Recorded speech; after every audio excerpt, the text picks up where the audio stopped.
And welcome back. Yes, we are here doing a recording of Gran Turismo 4. It's our randomizer playthrough. We've got plenty of options we've gone through so far. And, well, I'm trying to remember exactly what races we've got available. Currently got at the wheel of a Nissan Micra, known more commonly as the Nissan March. And that's one that we haven't actually done. You can see the March Brothers there. So, they're a nice little reference, by the way. March Brothers, as in the Marx Brothers. That's what they're getting out with that one.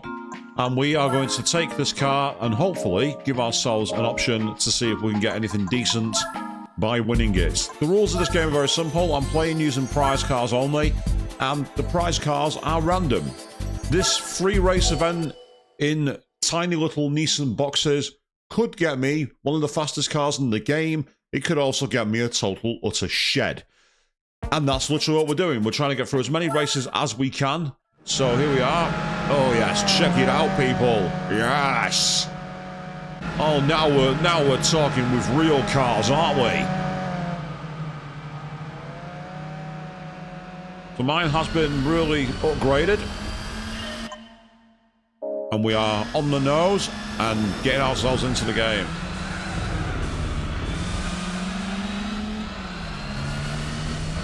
We are in a literal pocket rocket here. That's not a legit pass. I don't care. Next. That was legit, though.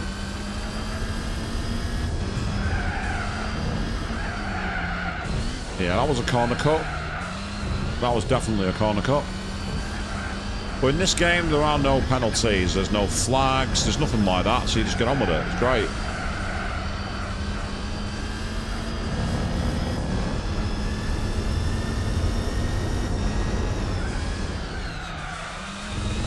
Now, in a race this short, with 4 seconds a lap faster, is domination of the highest order. That's a whole new level of dom if you're going to be at that kind of pace. Not that I've got a problem with that. I want my mystery prize car.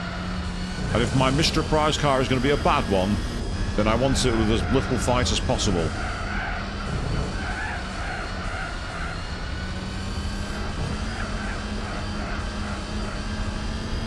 That annoying sound.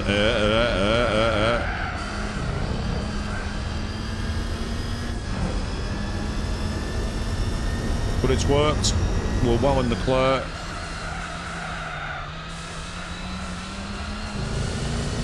And I have not done any recon on this event, so I don't know what the car is.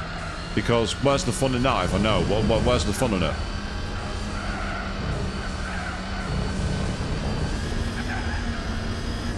Oh, we're off.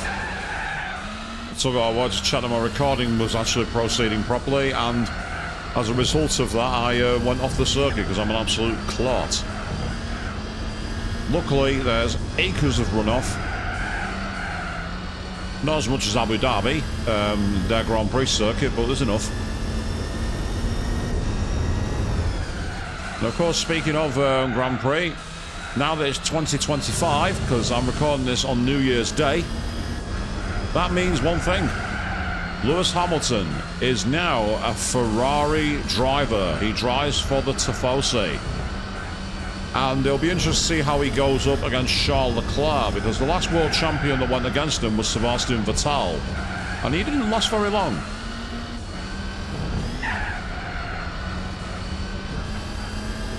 You heard it here first, people. When Alonso retires, Lewis Hamilton to Aston Martin to replace him like Vettel did. I get the feeling that's not going to happen. But then again, Adrian Newey is there, so maybe. It's a possibility. 2 years to bedding under Alonso, and then Hamilton swoops in to take all the glory.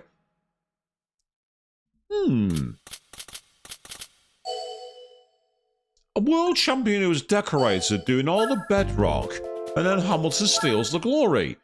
Doesn't that remind you of Schumacher? Maybe I'm on the money here after all. Schumacher was the same Mercedes. I might actually be on the money with that one. Maybe that shitpost might come true, people. We shall see.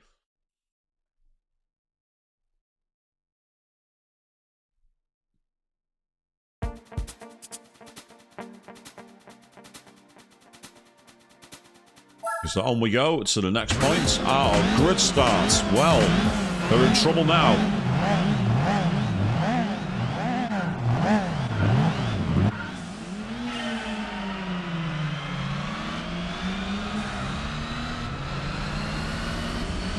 Yeah, when it comes to the boxiest of cars that's going quite quickly, this one's definitely up there. It's brilliant.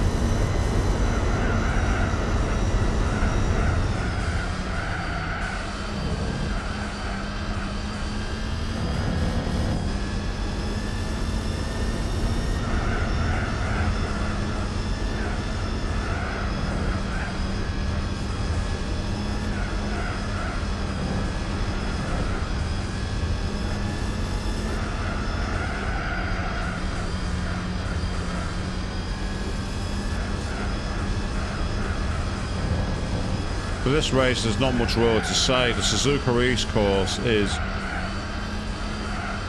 it's not bad, it's just rather formulaic. You just get into a motion and keep going. It's not hard as a circuit.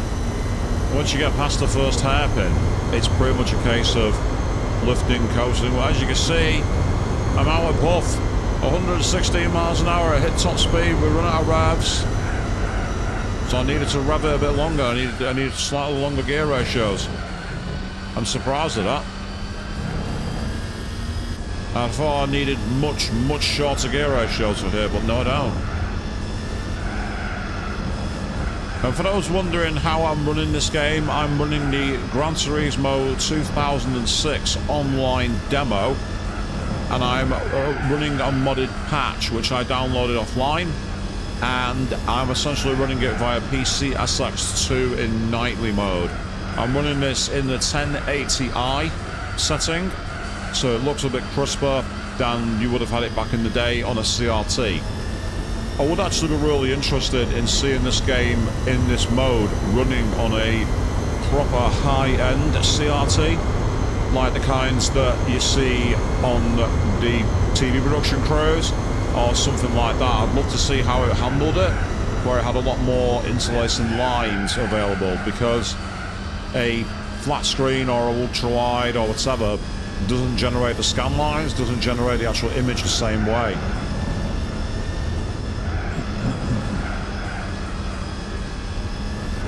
But so far, very much so good.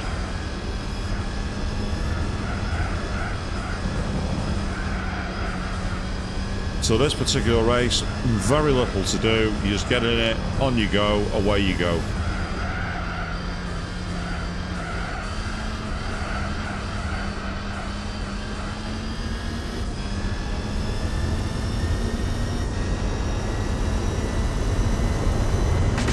And across the line, way ahead of the opposition.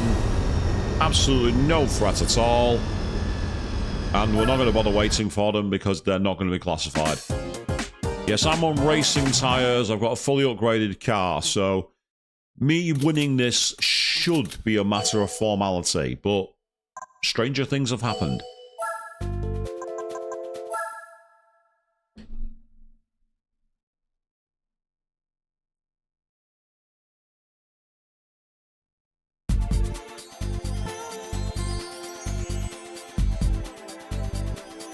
Right, so we'll go to the next race, which is at the Grand Valley Speedway. It's probably going to be the East course.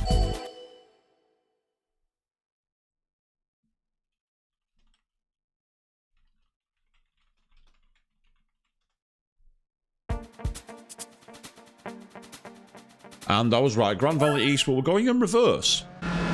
Now this is strange. This is a circuit that normally has a grid start, but here they decided to go for a rolling start. I've just noticed the length of that straight. I should have changed my gear ratios. That's rather disappointing, but oh well, no matter.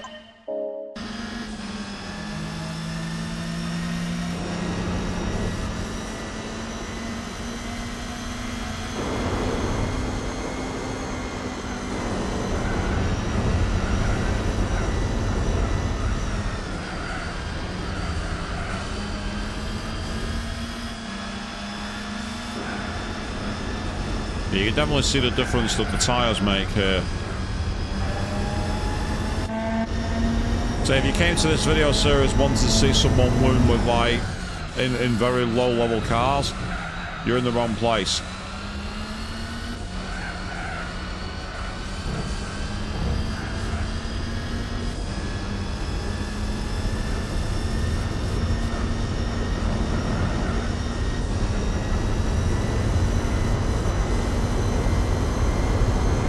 Yeah, because we're running out of revs, we are going to hit the rev cap very shortly. There it is. Fantastic grip out of that corner though. Absolutely beautiful. And I say this little pocket rocket is giving us a real chance to just get some tiny little bank. We're not going to make much. But who knows what car is going to be waiting for us on the other side. And we are averaging 11 seconds a lap faster than the AI at the moment. That is an absolute pasting.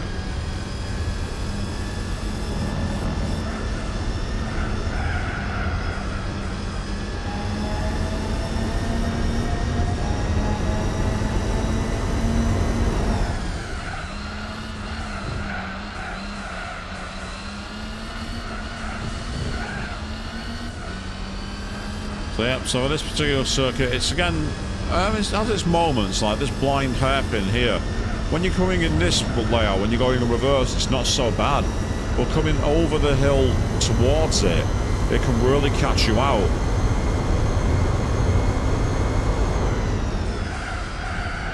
And it's great to play the proper Grand Valley, not that bizarre California highway version they have in Gran Turismo 7. I still don't understand that. I don't get it.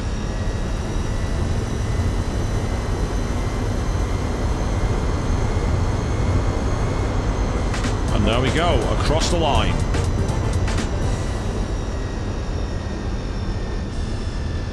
So now we're going to find out what the fruits of our labour is.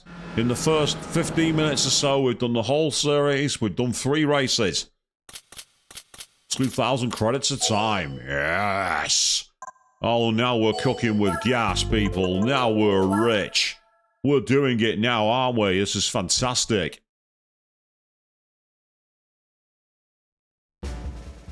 And we have won. An Alfa Romeo 2.4V. It's an okay car. It's something different, but unfortunately, it's not one I need because Alfa do not have a manufacturer tournament for that. So I have nothing I can use.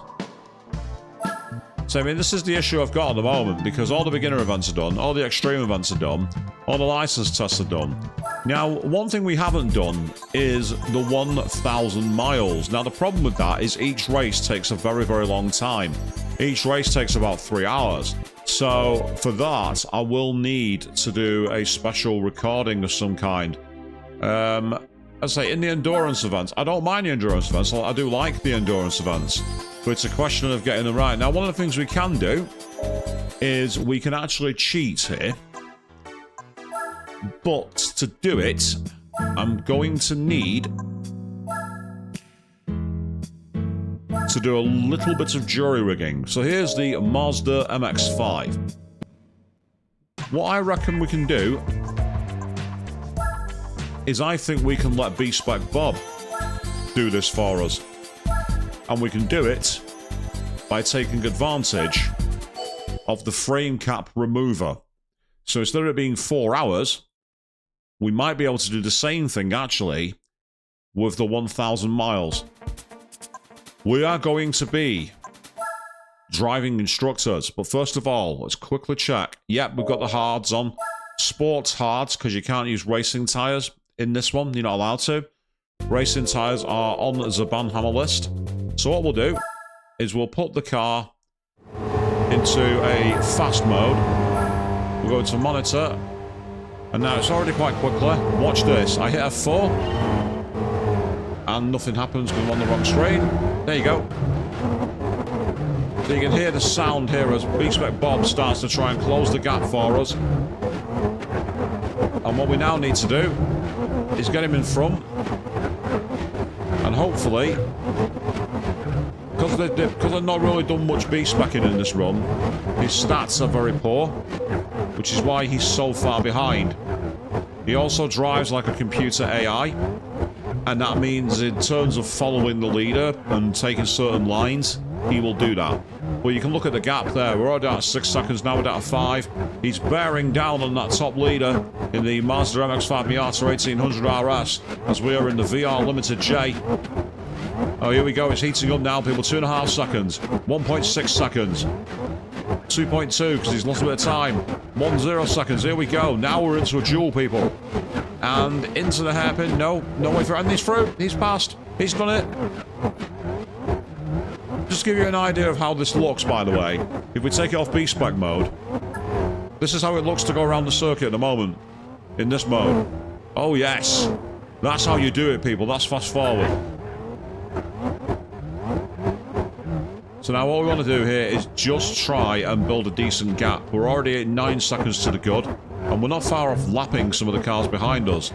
Problem with this circuit is that Bob likes to go off. I just noticed that. He lost us a bit of time now. So what I may need to do is actually put it back down to pace 3. Purely because he might then be able to keep it on the island. This is going to be a longer race. We're not going to absolutely dominate it. The only problem is if I'm not in 4, it doesn't lap the traffic. I like this. This is actually quite a challenging run. Let's see if he can lap the traffic quicker than the AI behind him. That might give us the gap.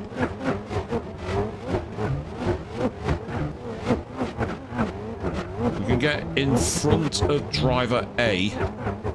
We can then start to build a lead by going down to steady pace. There we go. That'll do it. By going on steady pace, he should now keep his tyres at a decent level, and his lap time should get better. Although his back right tyre does not look good. I think we're going to be pitting shortly. We're at the 41-minute mark. That's going to put us on for a 2-stop strategy, but we are coming out. We stayed out longer than the guy behind us. He's going for the undercut. So we will fuel, and we will very quickly change our tyres. Only a little fuel needed. We don't need too much. And we've kept the lead by quite a comfortable margin, so that's good news. Some cars have unlapped themselves, but we're in a decent place here. See, already, if you look at the clock in the middle, next to the times 3, 49 minutes, there's 50. So it is a fast way of doing it. Now, you're probably thinking, this should not count. This is cheating. I'm actually not cheating, because back in the PlayStation 2 era, a lot of us with many of the endurance races, such as the 24 hours, such as the 1,000 miles, and the 9-hour races, what we would actually do is hand the car over to B-Spec Bob, but we would leave it in just times 3 mode, because there was no other way to make your race go faster. This was the best you were going to get.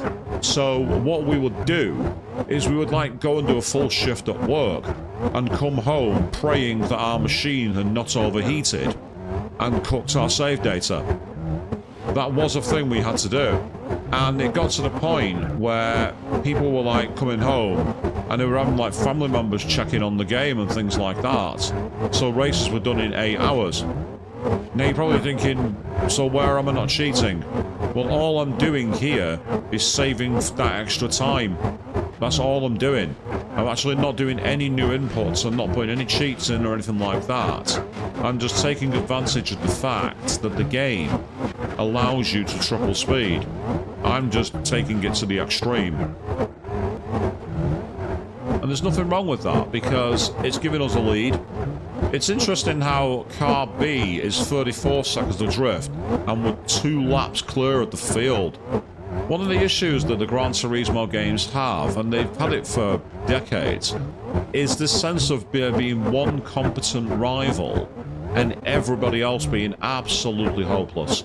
Everybody else coming nowhere near you. And it's one of the things that they like to do, and I don't know why.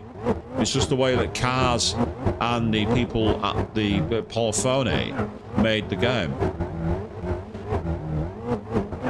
We'll say 38 laps to the first pit stop, so we should be stopping on lap 76-ish. We've gone a few more laps longer than car B.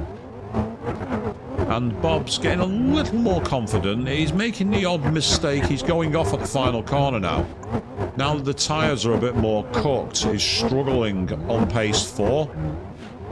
We're not going to fuel. We should have enough fuel to not need to fuel stop. That will save us some time and get us even further into the lead. We'll let the tyres warm up a little bit. Give them a couple of laps at pace 3. Get the tyres into their window. And then once I'm seeing decent traction at the back... Yeah, the front tyres are still cold. He's not been able to warm those tyres.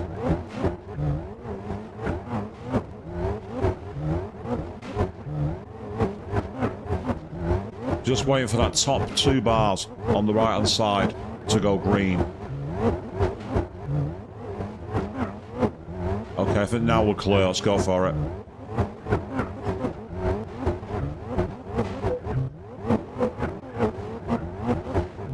So this isn't about trying to dominate the computer. This isn't about trying to thrash the computer. This is us creating a vehicle which gives us a chance to get through. We want to get as far in the lead as we can, because that way we're going to be making sure we go home the victors. We want to win.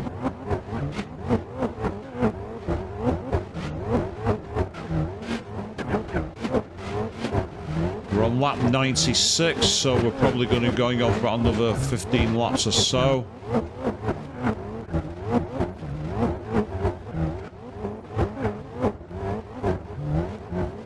And so now we're in the clear with lapping a few seconds a lap quicker than the computer. However, I'm going to start deliberately turning it down to 3 for that final corner. I think he gets a bit brave in the final corner, hangs it out to dry. Something I've done in my own playthrough. If you want to make it a bit interactive, you can mess around with the pace for a few seconds. If you want to clear the boredom of watching the map update the way we're doing it at the moment. This would allow us to do the 1,000 miles. We could do the 1,000 miles like this. The thing is, I actually enjoy the 1,000 miles. I enjoy driving the cars. So I may well do that as an actual stream. Over on twitch.tv.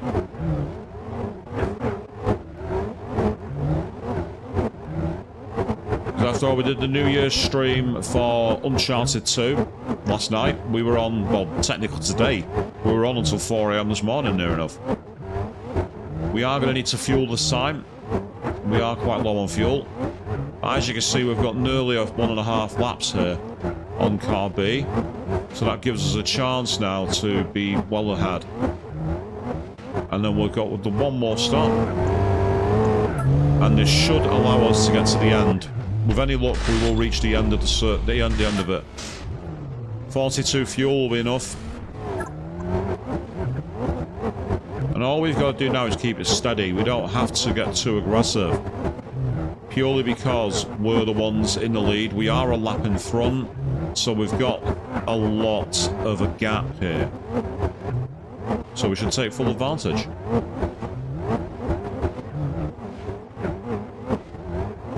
That sound effect. It's not the most pleasant sound, is it, people? So I do apologise for that. But I'm treating this like it's live, purely because we did this as a series. I didn't want to start doing the edited videos down halfway through now. Even though I've got the editing software. This is a raw series.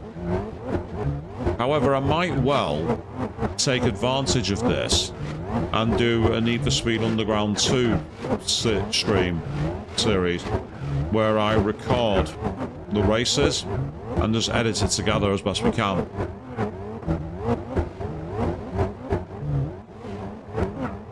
There he goes. We're now very much in the clear.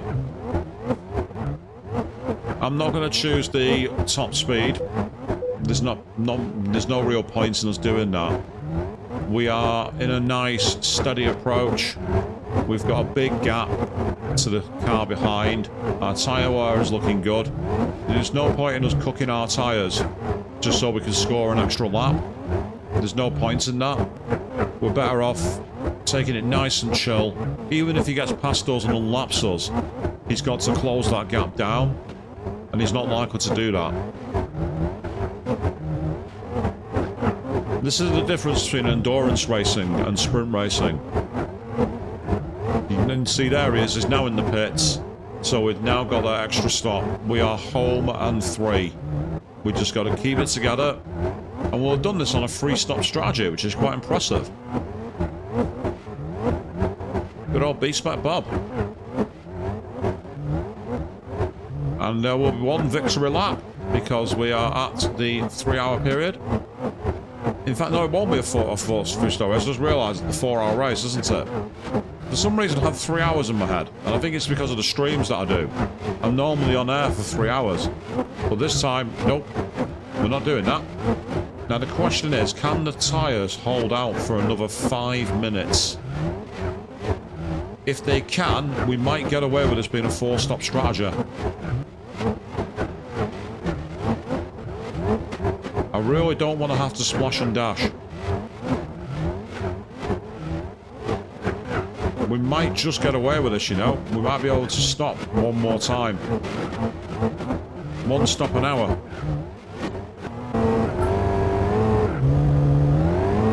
So the fuel was at 42, and we ended up with 9. So we'll go to 49. That guarantees us the fuel. We're not going to run out of fuel. And even with him right behind us, it's fine. It's okay. We are 100% clear. I'm not going to get in a race with him. I'm not even going to contest it if he starts closing up behind us. There's no point. Let him through, it's fine. Let him unlap himself. It's fine.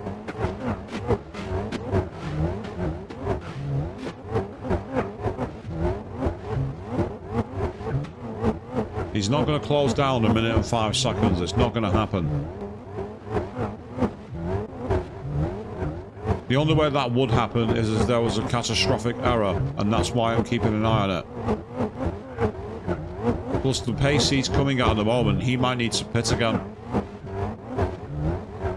And if he does, then we're guaranteed to win.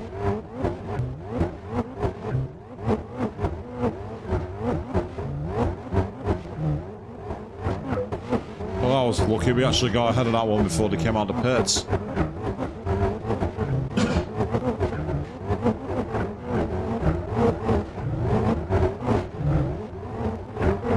We've got 2 cars to lap, and he did that very quickly, actually. And there he is. He's in the pits again. So he's just lost a lap. So he's been lapped. That's it. All we've got to do now is keep it nice and cool and gentry to the end. And we should have enough tyre wear to do it as well. So this particular mode might not be the most exciting to watch, but it's a way to deal with the endurance races without cheating. We did put the cheats into the 24-hour races. That was going to be too much trouble.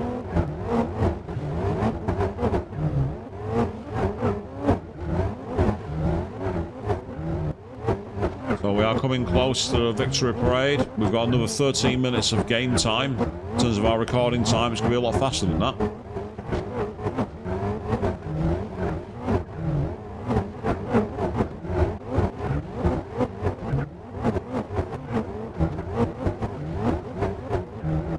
$110.8 plus a 110.7. Into the final 5 minutes now, pretty much of this race. So 4 laps, and then we will be able to. We've done more than 200 laps as well. Part of the reason I don't like this endurance race is because you're driving such a boring circuit.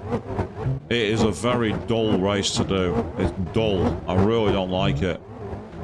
Now you see, had Bob shown any intellect then, he'd have slowed down so he didn't have to do the extra lap. But there we go. 201 laps. we won by at least 1 lap on the second place and 4 or 5 on the others. There's 100 G's. Straight to our bank account. That race should have taken us 4 hours.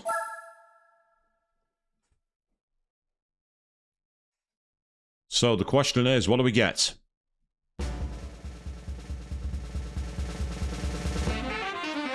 Ha ha ha! Ha ha ha ha! Ha ha! Funny! You funny! Yes, I really needed that. We have another Mazda Miata for the tournament we won, driving in a Mazda Miata. You funny! You super funny! Right, well, we can do the El Capitan 200 miles, but the El Capitan 200 miles, for that, I'm pretty sure what we need. Yeah, the standard or sports tyres. You need standard or sports tyres for those. And we need a car which has got grip, got speed, and got power.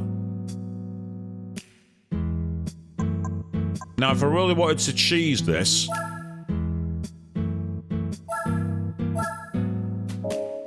there's a really rather simple way of doing it. We go to the UK, we can put the Bentley Speed 8 on hard sports tyres.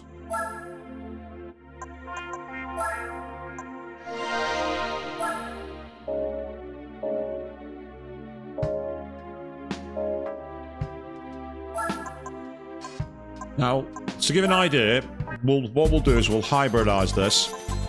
I will take the wheel for the first part, and then afterwards what we will do is hand it over to Bob. There's 66 laps required of here. It's the 200 miles of El Capitan. I've no idea how this car handles on hard tyres, on hard sports tyres. I expect it to suck, but oh dear, they're all standard road cars. Oh no. Right, we should, keyword being should here, we should obliterate this.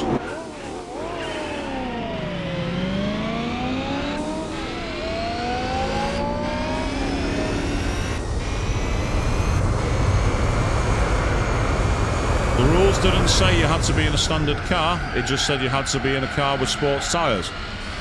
And that's exactly what I'm driving.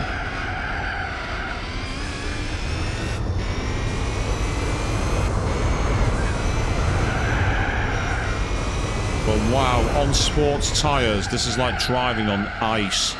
The car just slides everywhere. You can hear the squeal of the tyres.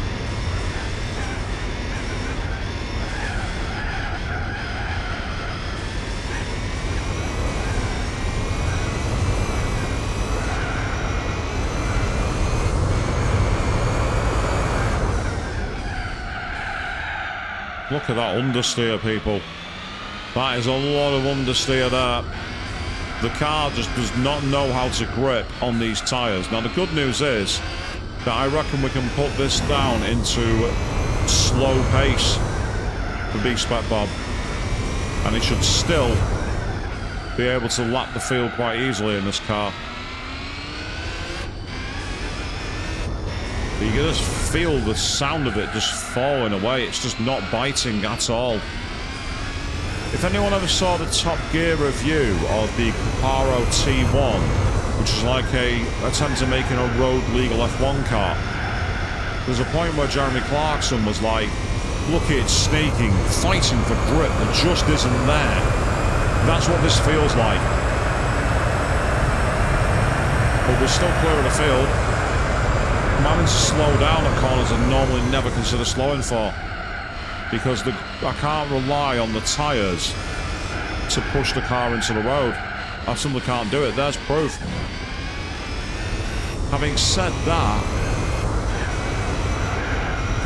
we're still 20 seconds clear of the Elise after 1 lap. So by my maths, in 6 laps, we should be clear by a lap. That's 1/10 distance. That's 20 miles. And as the tyres warm up as well, they might get better. Bear in mind, my tyres are ice cold at the moment.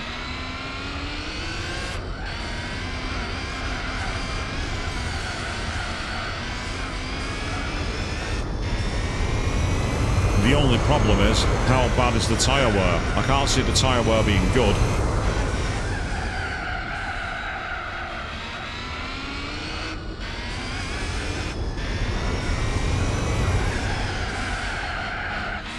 Yeah, it's just understeer. That's part of the problem.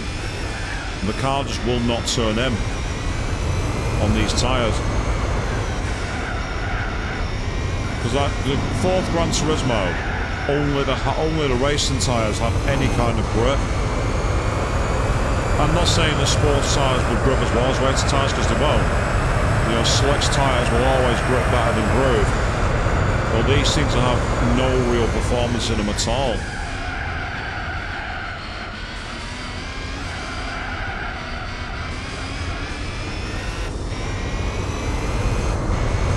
We try our best to get into the road, burn plenty of miles, destroy the rubber, and give ourselves a chance to attack.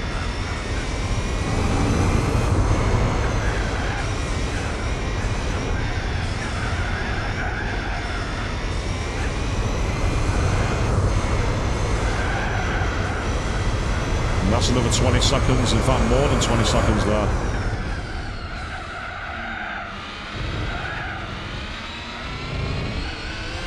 So depending on how the tyres hang on, we might be in position to hand over a bomb and forget about it.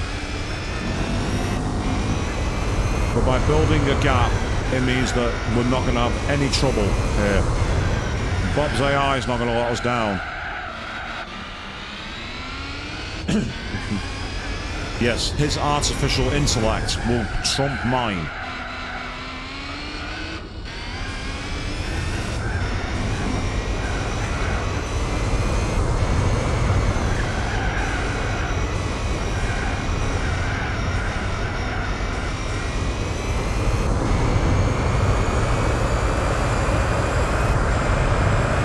The pace continues to tumble, we're now into the 36s.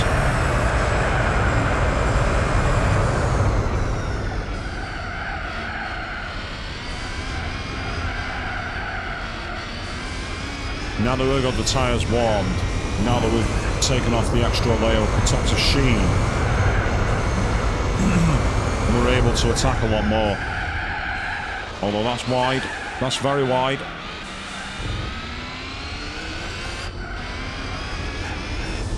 So that was not very good. That was poor driving, that.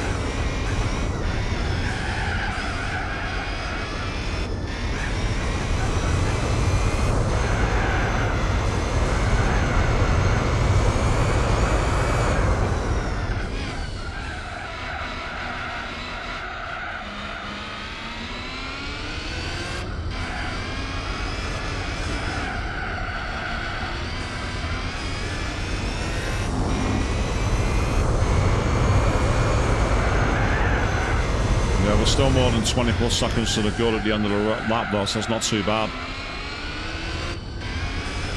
Yes, using the Bentley Speed 8 for this race is probably cheating. But again, there's nothing in the rules that says you can't do it. You can use any car you like as long as it's not on racing tyres.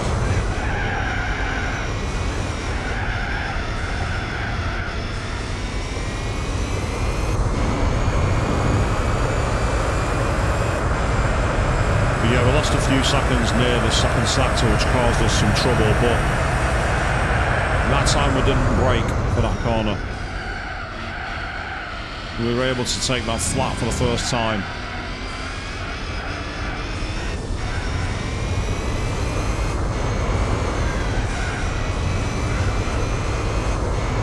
Oh dear, we've got back marker traffic. That's not ideal.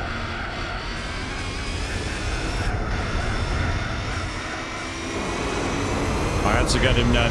If I got him here, it was going to cause a massive problem due to the blind nature of the corner. I needed to get him there.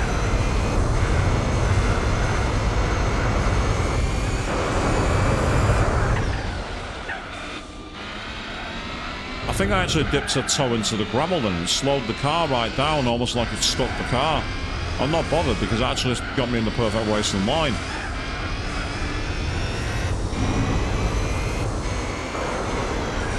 Yeah, that's where I didn't want to catch traffic.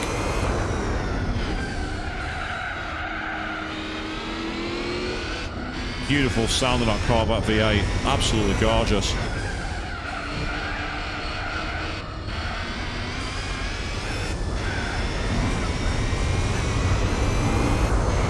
I said around lap 6 is when we'd be clear, and I'm not far off. It looks like I'm going to be on point for projection.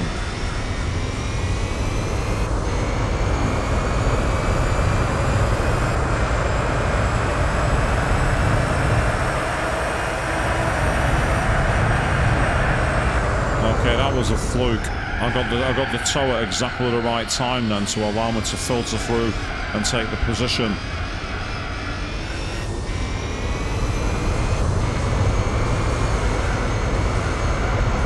There is the leader with 6 of 66, so it's 666.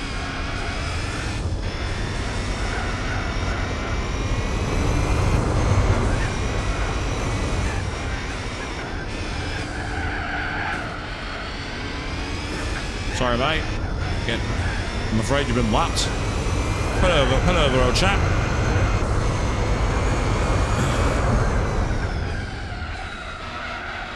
Your valiant effort is over. Get out of the way.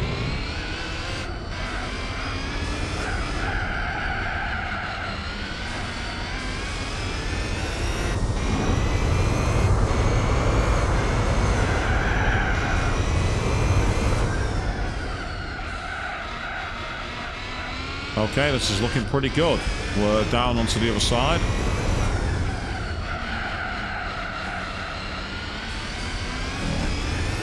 And we're doing okay. We're not doing too badly at all.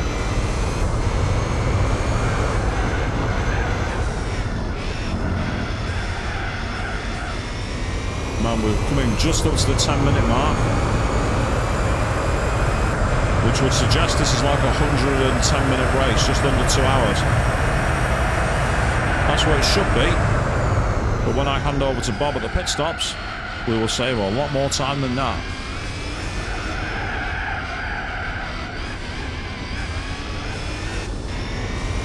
So to get anywhere between 12 and 15 laps, then we'll be in a good position for easily dominating.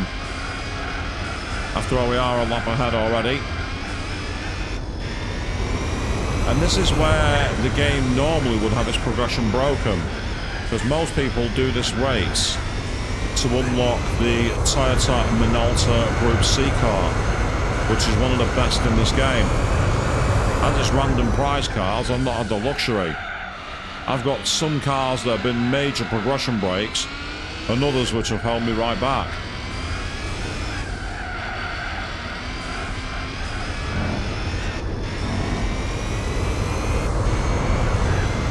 And again, there's something nice about being able to go through the game your own way, random cars, anything's possible, a bit like a chaos run.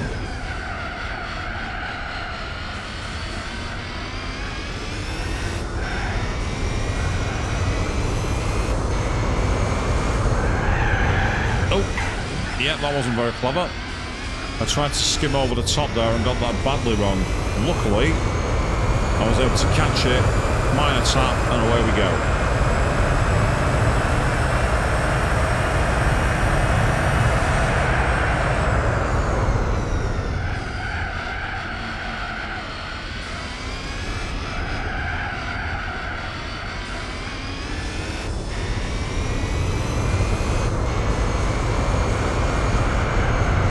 Good progress here at the moment. We're in a good position.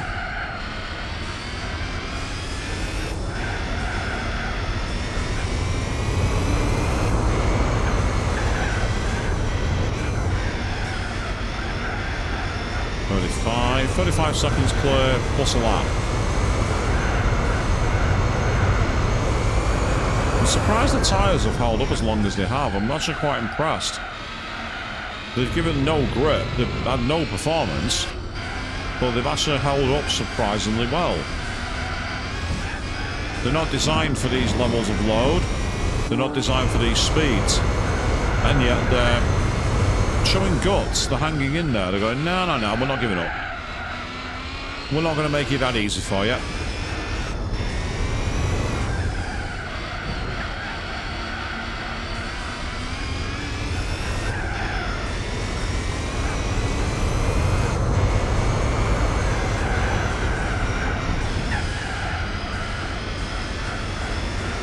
And as we look at the classic black radio antenna, which is trying to pick up the local news, we're going to keep on coasting through the race, and oh well, yeah, we're into the 35s now. Our times are looking damn good.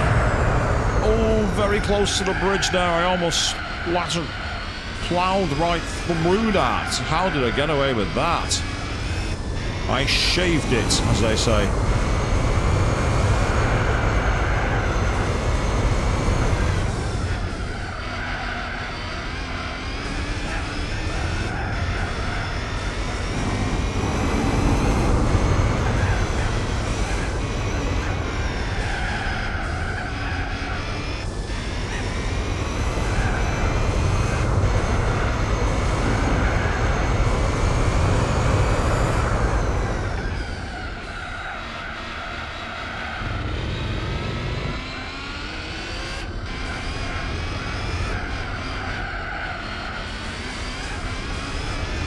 Yeah, still 20 seconds a lap to the good. And I'm going to try and take you here.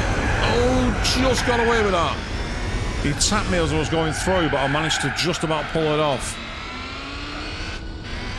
That was a close call with a brick wall there, people. We managed to get away with it, though.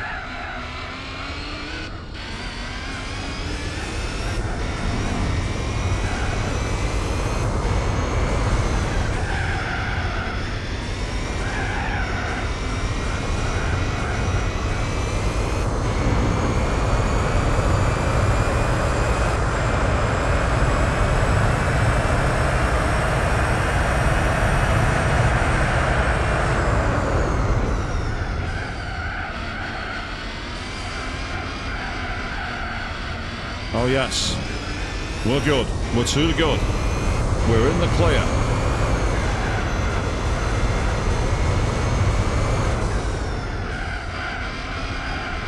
So it's a fantastic circuit, this El Capitan. Why it's been left languishing in the PS2 era, I don't know. This is the kind of circuit that needs to come back. Something a bit different. Assuming it hasn't come back. I've not played GT7 in ages. Years, actually, to be exact. I've not played it in years.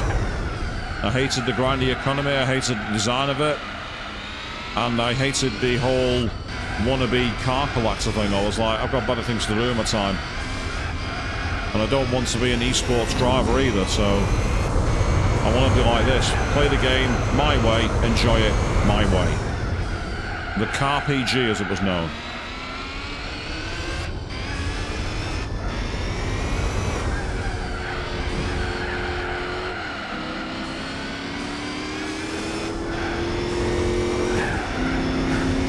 Get out of my way, you and your road hog.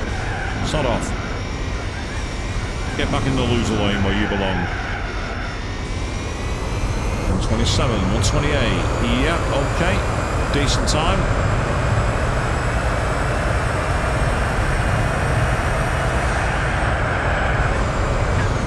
Yeah, I think the tyres are reaching towards the peak of the grip now, because I actually got a lot of understeer in the middle of that corner. So the tyres are past peak performance. But again, that's not too worrisome. We're currently on for a 5-stop strategy. And I reckon if I can turn Bob's pace down to 1, we might be able to do it much better than that. Because the AI don't push in the same way that a human driver does.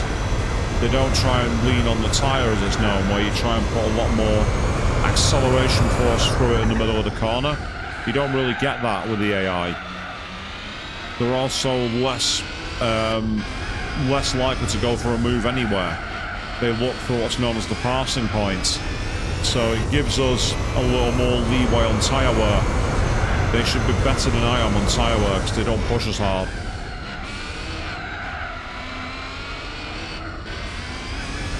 I say that, but I've never seen Bob drive the circuit, so I don't know. This iteration of Bob is much unloved.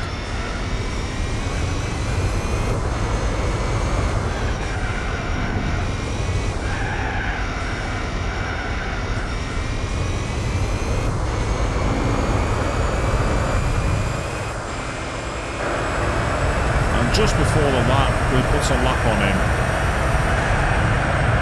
So he is 2 laps down.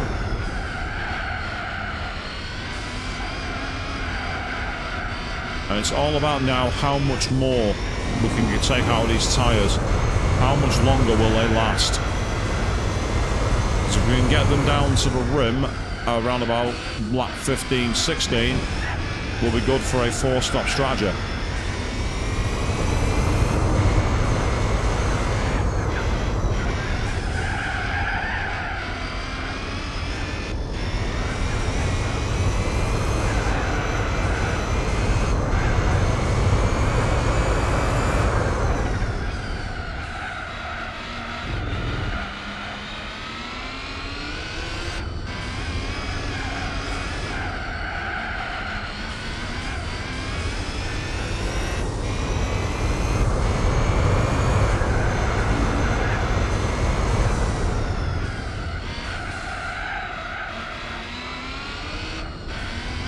Not much I can really say at the moment here. We're just got to keep our head down for the race.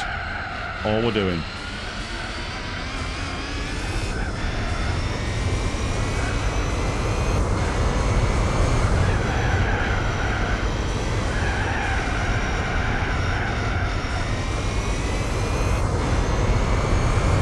And through we go again. I reckon we've got at least one more lap in these tyres.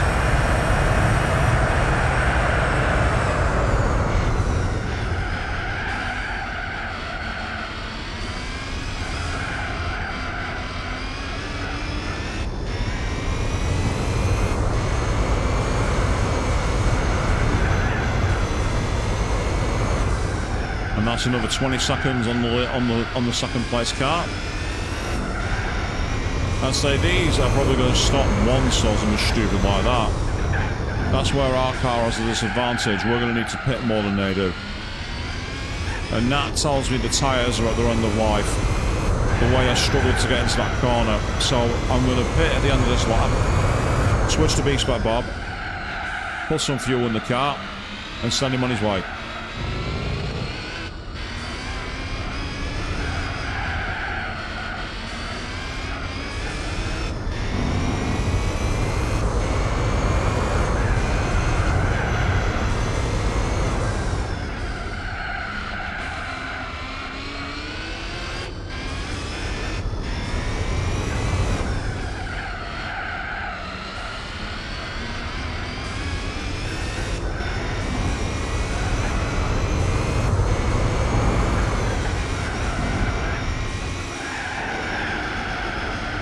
Yeah, the V8 Vantage Vanquish driver is going to lose a lap and then gain it right back, but it's fine.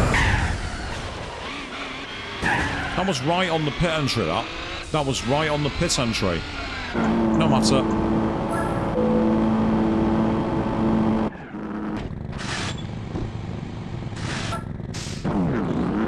So now we will go into hyperspeed mode.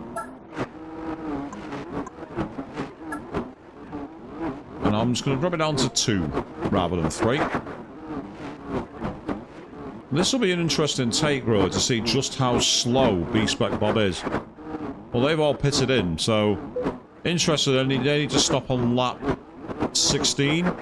I'd stopped on lap 13, so I'm surprised their tyre wear was not much better than mine, considering the sheer horsepower difference between our vehicles. We should have absolutely shredded our tyres. But yeah, we did not.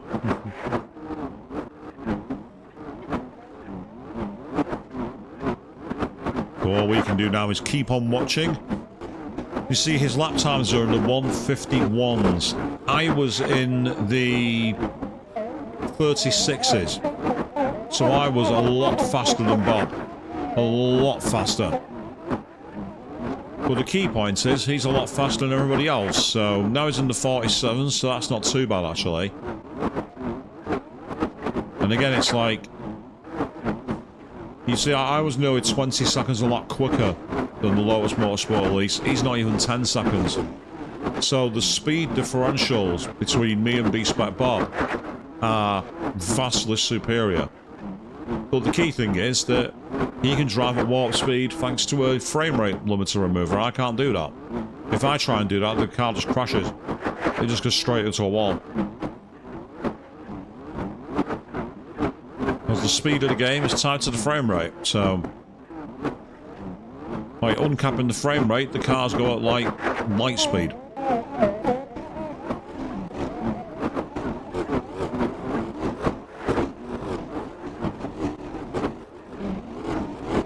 And I say the Lotus Motorsport Elise is now 3 laps down. See, he's done 20 laps on these tyres. I only did 13. So, if he's able to make these last, we'll only need one more stop after this. You know, this stop and then a final stop. And bear in mind, I've got him in cruise setting. I've not got him in, like, regular pace mode. I've got him cruising.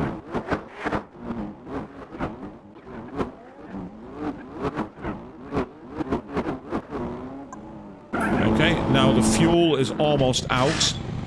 We were right at the end of our fuel, so we'll go all the way up. We'll brim it. We'll brim it to the top. I didn't realise the fuel was that low. And now what we'll do is keep on watching as Bob does the hard work for us. Gets us home. Good old B-Spec Bob. Driving for his honour, driving for his career, driving to show that he is the man who is not actually that great a driver, let's be honest here. His pace is not very good compared to the opposition, considering the car he's driving, but the fact of the matter is, I did all the hard work, I got us the lead, and he's able to be that wonderful little torchbearer who takes it for the rest of the way for us. Yeah, because he managed 25 laps.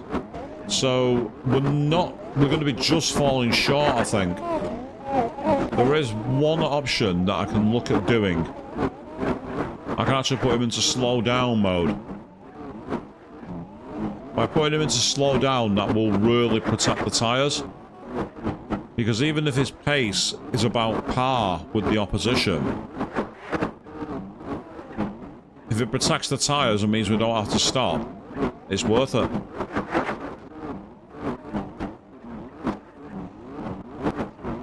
You're probably thinking, why am I not wanting to stop anymore? Well, what's the point? If I can get to the end, it saves us time. And so if the tyres aren't gonna last, I'll put him on mediums or softs for a major speed boost.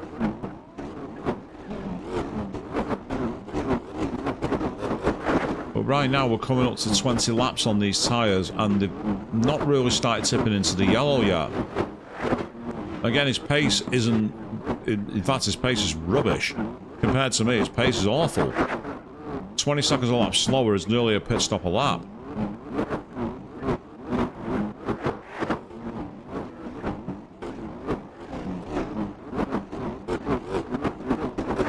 But I'm not interested in his pace towards me. It's his pace to the opposition I care about. And his pace is fine. And the tyres look like they're going to hold on. It could be marginal. The fuel is also an issue. So our fuel is limited, our tyres are limited. We could be in danger here. Oh, I don't like the look of this. This is close. He might need to stop after all.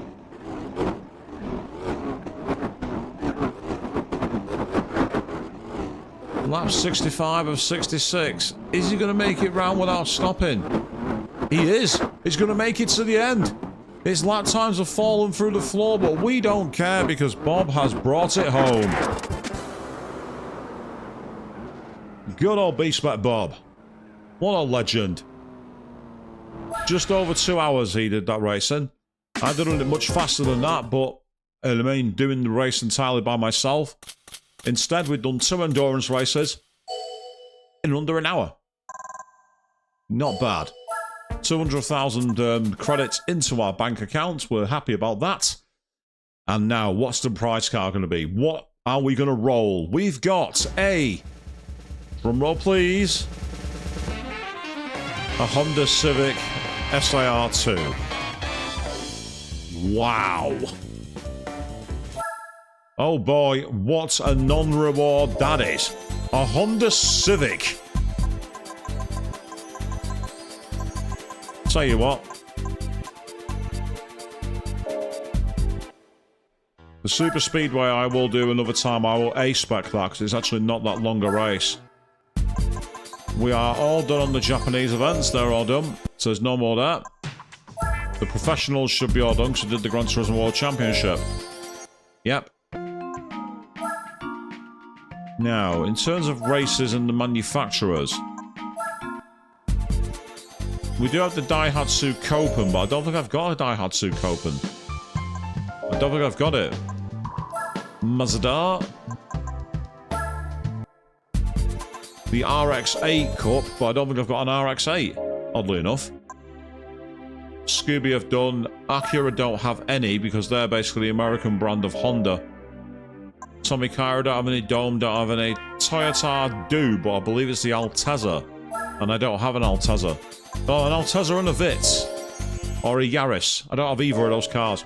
I've not been given them. Nissan have done. Isuzu or Isuzu have the Sports Classics, which are 2 ancient cars, either from the 80s or the 60s. Don't think I own them. I'll be surprised if I do. The Mitsubishis. They have the Mirage Cup available. If we can get, I don't think I've got a Mirage either, though. Oddly enough, I don't think I've got a Mirage. Suzuki. Yeah, the K-Car Cup or the Concepts, where we want the Concept R or the GSX-R. Don't think I've got either of those either, to be honest. So this is part of the issue. I'm at a point now where a lot of my tournaments have been completed, and I don't have the cars for the others. So I might have no option but to do things like the endurance events just to try and get some cars. Oh, no, that's the wrong one. Got the special conditions. I've not done the Rally Chamonix, actually. Oh.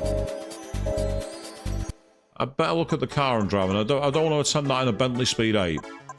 I don't think a Bentley prototype would be good around Chamonix. Instead, I'll use the Delta. I'll use the Delta Integrale.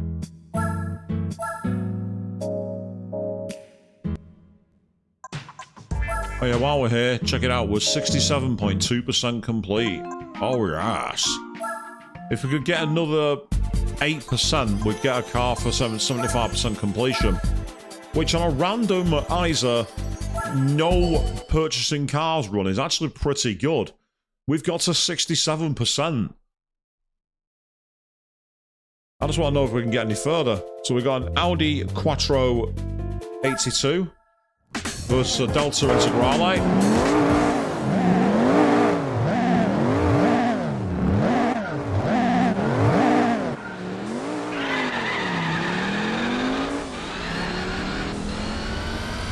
Now for this event, the top tip is to cheese it via wall riding. It's not always reliable. There are certain corners where it doesn't work. Like there, for instance, you're on the wrong side of the track for that one. And you've got to be careful as well, because some of the walls can be quite sensitive and get you a penalty. Once you're through the rallycross section here, it becomes a little easier to wall ride. So if you're ever stuck on things like the S license for that, the first sector is a pain. But if you navigate through it, you can start wall riding a lot more.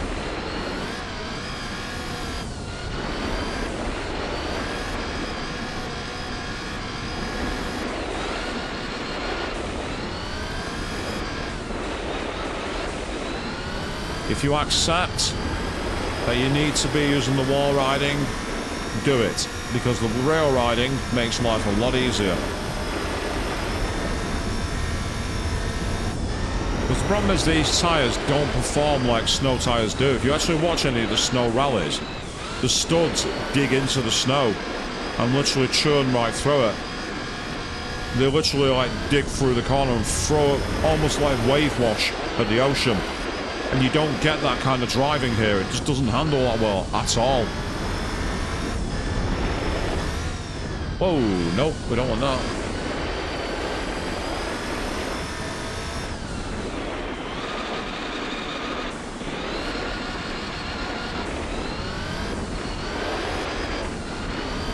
As you can see, we've got a very big gap here, so we might as well keep it going.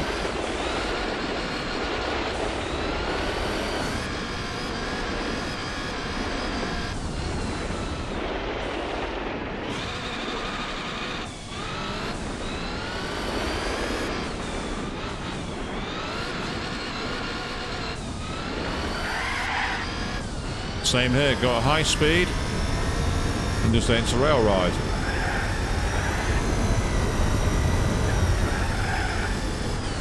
So you can see how much speed I was able to carry through those corners then, because of the rail. If you get it right and you avoid hitting anything, you can be ridiculously far in front. And these races, unlike traditional rallies, you are up against it with someone else on the circuit.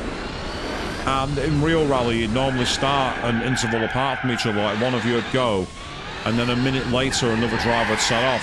So it's like pure time trials, unless you have a mechanical failure or an accident on the road. It was designed so the drivers could go flat out, not having to worry about traffic. It's partly what inspired F1 to try what's known as the one-shot qualifying for a while. Because the one-shot qualifying allowed one competitor a single lap, and the only time they'd interact with each other is when one would go out for their warm-up lap after they've gone for their flyer, as it's known. So you keep up the racing line, warm your tyres, and off you went. It meant all advertisers got equal advertising. It meant all the teams got to showcase the talent, and no one could argue, barring something like the weather, that they didn't get a lap. They got impeded, but people stopped watching it because it was actually quite artificial. It wasn't helped that F1 decided rather stupidly to have an aggregate qualifying system, where on the morning of the race they'd set another lap on race fuel, and both the lap times and aggregate would decide the grid. So you'd watch the qualifying, find that, say, Lewis Hamilton came on pole. Well, not Lewis Hamilton, he wasn't in sport at the time. Someone like Michael Schumacher or Fernando Alonso was on pole. Then they'd set their lap time on race fuel in the morning, and they'd start 6th or 7th place. And it was stupid. So that's the first one done. So we'll do the second race, and hopefully this will get us a car, because we might find ourselves able to carry on. So we'll back out from there. That's nice and cool.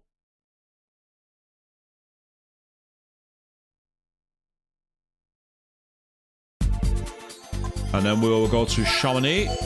We're going the other way around this time, which is not as easy as you think. It's actually quite awkward. We're up against the Audi Quattro again, so it's just Lancia versus Audi, the real-life rivalry. Only Audi Lancia turned up with their car from the 90s, not the 037. Because the 037 is not in this game, sadly.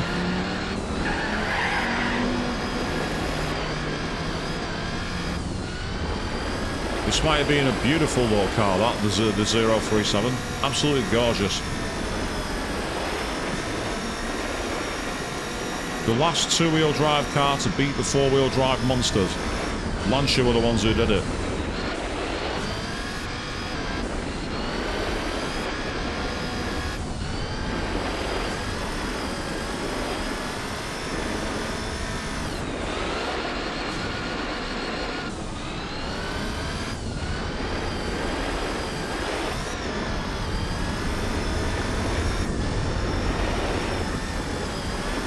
Now you see the difference that rail riding makes there.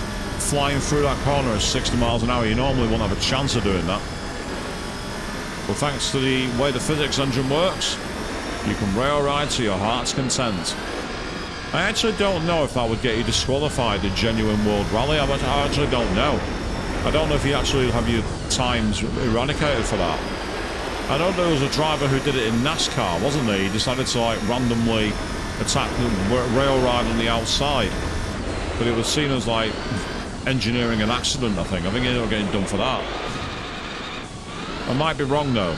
I'm not an expert on NASCAR, but I remember seeing the clip online and going, bruh. Why have you been watching my Gran Turismo 4 streams?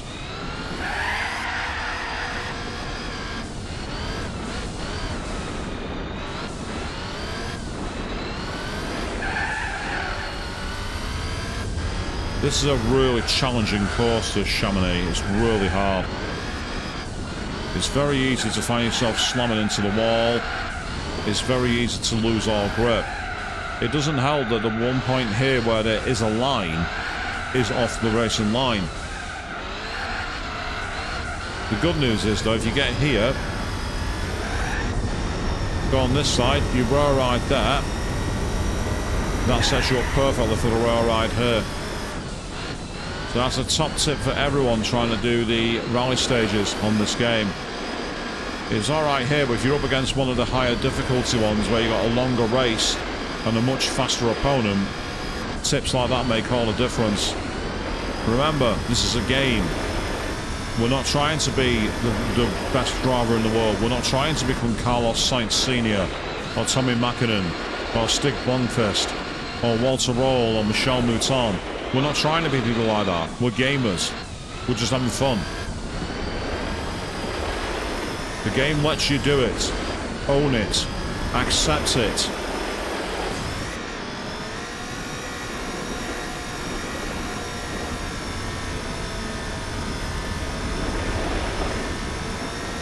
And so rattling off the names like just to prove that I'm actually not a hack, that I do actually like motorsport. I'm a huge fan of motorsport. I'm looking forward to the Formula E later on this month. That's going to be on ITVX. I'll be able to watch that online, which is fantastic. Then there will be the F1 starting again in March. Back to Australia for the first time in a long time as the season opener. Very much a tradition that. I'm looking forward to seeing it. Got nothing against Bahrain. Bahrain and Saudi have been a great opening partnership. We're starting the season in Oz. Always been a big part of the charm for me. Although I do miss Australia's original slot where it used to be on at like... It used to happen at like 2 o'clock in the morning here in the UK. It was great. Because you'd go out, have a night out, then come home with a pizza and sit and watch the racing. It was brilliant.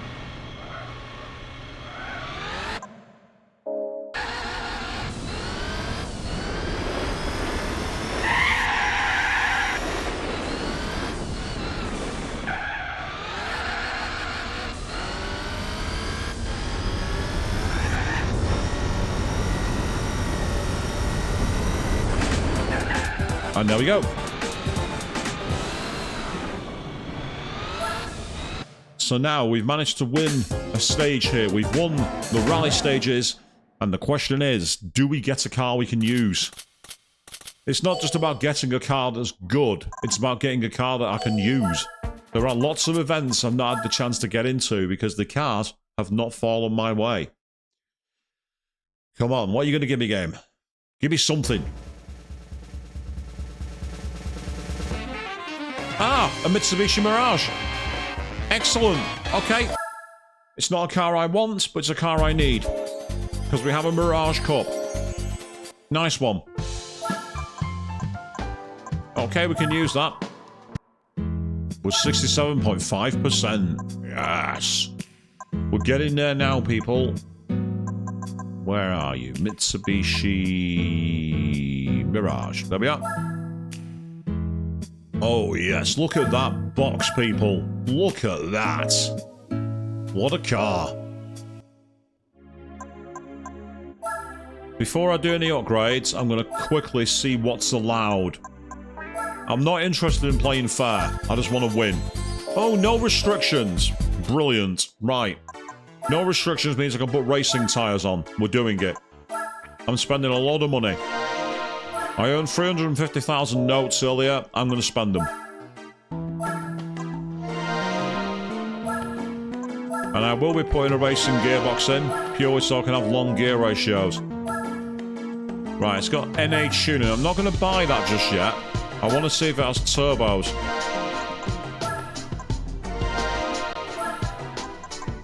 That NA tuning, out of curiosity, only puts it to 278 bhp, whereas with a turbo, I can get 194. I get more horsepower. More horsepower doesn't always mean better, because some cars have bad turbo lag. Other cars, just the way they deliver the power is not very good. But if a racing modified gearbox,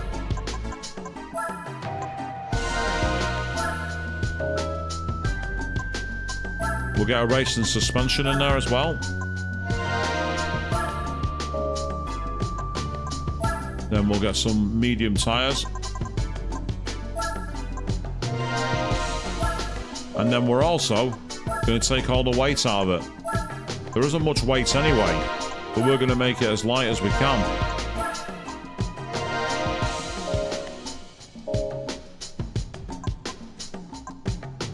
What a funky car. It is a championship, this, believe it or not. We've actually got a championship to do. And we start at Tsukuba, because of course we do. It's a hot hatch race in Japan, so we're going to start with one of the more hot hatch friendly circuits. We can qualify if we like. We actually can qualify. I'm going to try and avoid doing that. I don't really... It's not that I don't see the point. It's just that I'd like to... Yeah, that's way too short. Way too short. Those gear ratios will be no good. I will be hitting the rev limiter at a very, very, very quick time. Don't want that. We have 7 A-spec points for this one, so we are not exactly... We're not seen as having a car that's of equal parity to the others, but let's find out.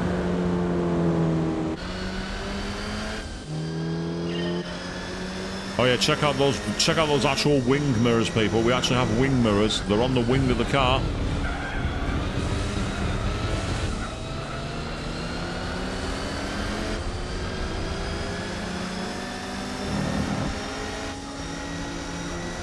Sadly, the mirrors, well, they have. You actually look into them, you can see they do actually have detail, but what they don't have is car detail. They have the track detail, not the cars.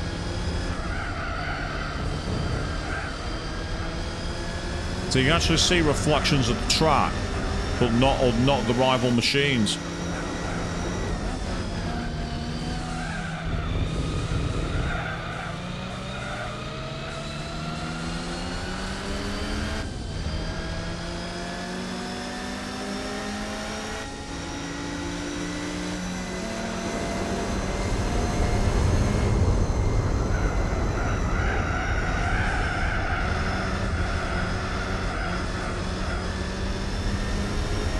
And there we go, first lap. And we've pulled out a nearly 2-second lead, having started at the back of the grid. So we're in quite a good position here.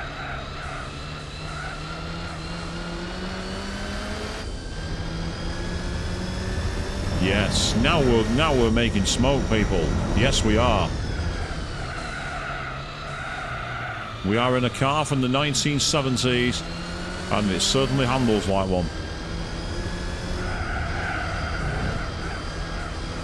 I feel like I'm back in my stepdad's Vauxhall Chevette in the 1980s here.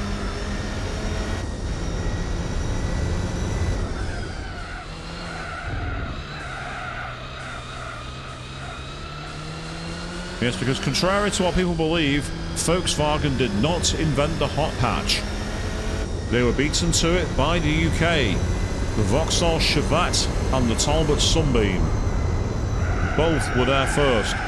The problem is that while the British cars were first, they were also built to 1980s British standards, which meant they were extremely unreliable. So everyone was like, nah, we'll buy from the Germans. Theirs will work. And it's been pretty much a staple ever since, really. Let's be honest here. You know, for the hot hatches, the Volkswagen Golf, everyone wants that. Who wants to be driving the Vauxhall Corsa? Or the Vauxhall Aguila or something like, no one wants to be driving that. No.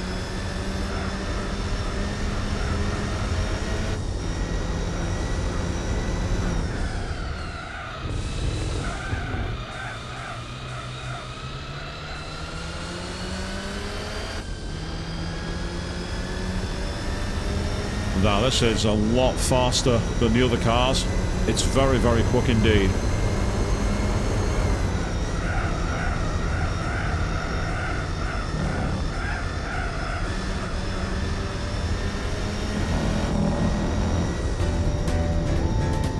Well, that was easy.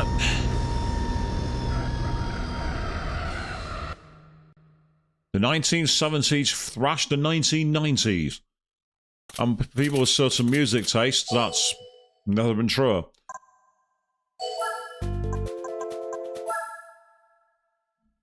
Was 70s rock better than 90s rock? Debatable.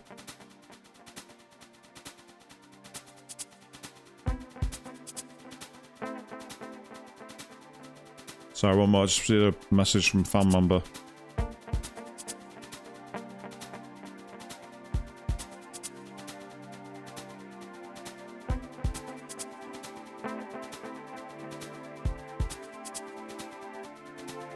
Basically, over here in the UK last night, we had some hideous rainfall. And I live not too far away from a major river.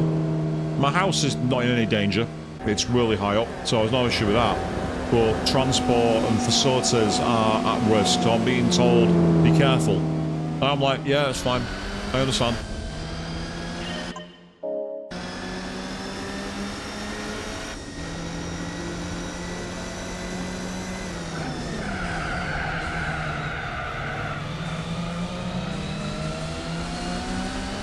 Unusual place to make an overtake, but it worked. Same there, thank you.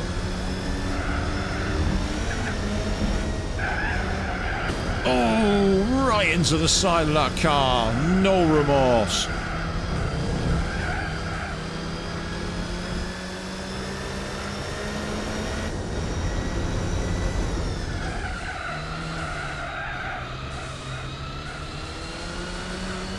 That was not fair at all, but we made it.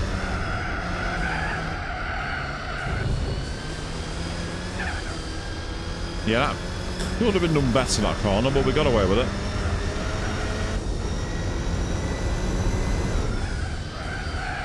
In case you're wondering why I'm checking my other screen, it's just to make sure that everything's recording. That's literally it. Making sure my mic is peaking so I'm not talking into the void. That would have been a terrible way to end the series. Yeah, I've had to abort it because my microphone didn't work and all the audio's been lost. I've never had that experience on a game before. I've never like done 8 hours of recording and things have gone wrong. Oh, no. Definitely not.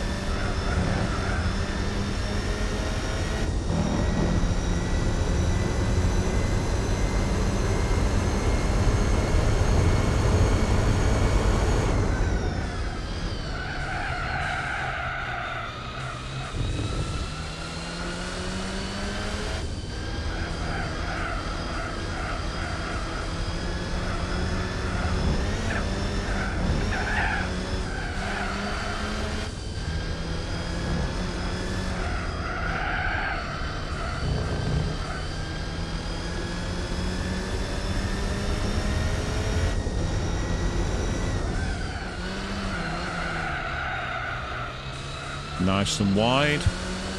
We're in a good position here. We're not doing bad. We're doing alright. I don't actually know how many races there are in this championship. I'm assuming there's 5. It's usually a minimum of 5 races.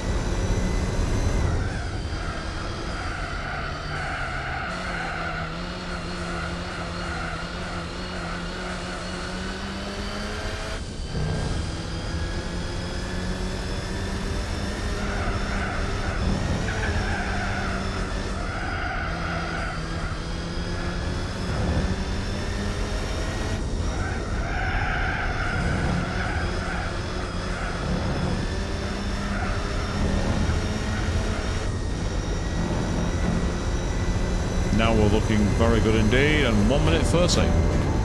Not bad. We did okay.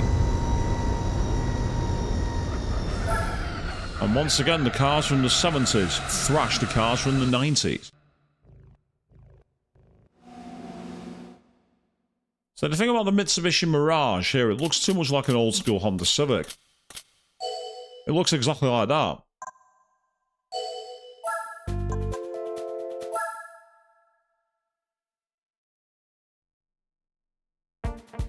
Ah, the Special Stage Route 5. Nice, let's go. It's nightfall here in the Gran Turismo city. And everything is looking good.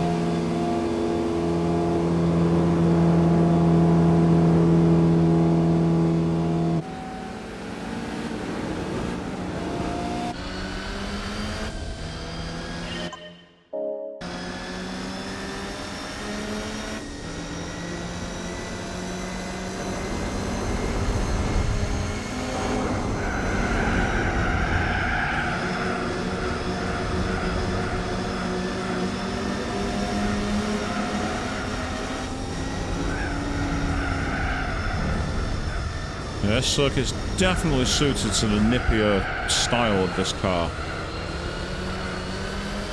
Straight up the inside, no messing around.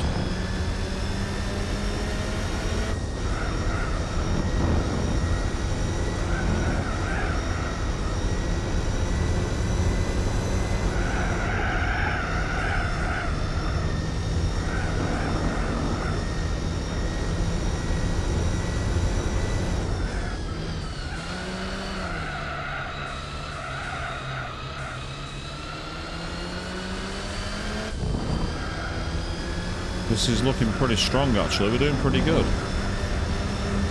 As this car is eating the corners alive, these poor opposition are looking at me like, what the hell is in that car? And me, I'm like, everything. Every option I could get is in it. Thanks to the turbo, we're able to gain a lot of speed.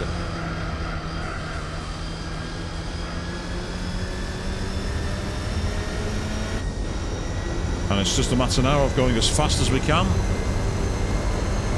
down this very long straight. And with the longer gear ratios, you can see we're already into the 120s. Car's kind of gutless, but we're getting up to 130 miles an hour and then we're into the tunnel, so that's not too bad.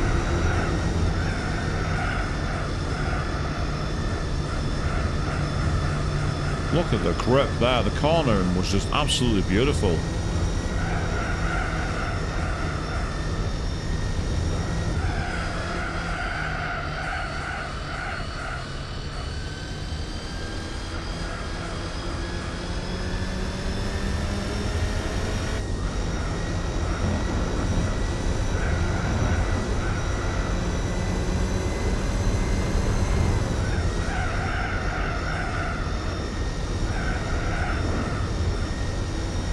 And now we are very much in front. Not much I can really report on this race, people. We are in the clear.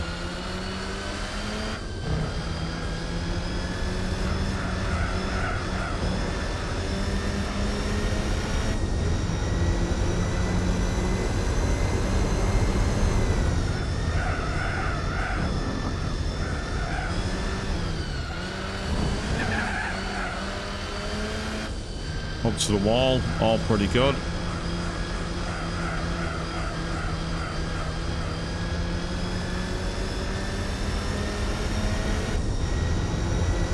And we are headed for the line. We are way, way ahead. And this is going to be easy.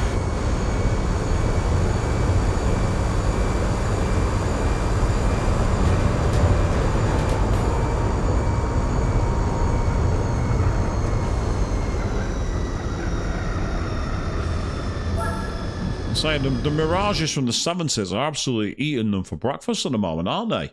It's insane.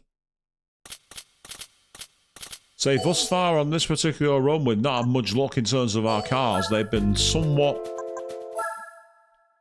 basic, but at least we've got one car we can use. So now, Mazda Raceway, we're at Laguna Seca. So I think this tells me it is going to be 5. I reckon there's this and then one more. But look at that. Look at how close my Mirage driver is getting to the back of that sort of cyborg. It's like, gets out of my way.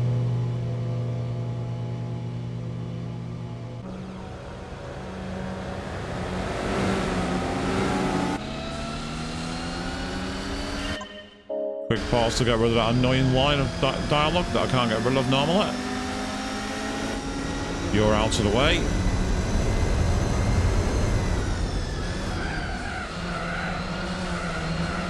I will take the F1 line there. Everyone else goes a wide line for some reason.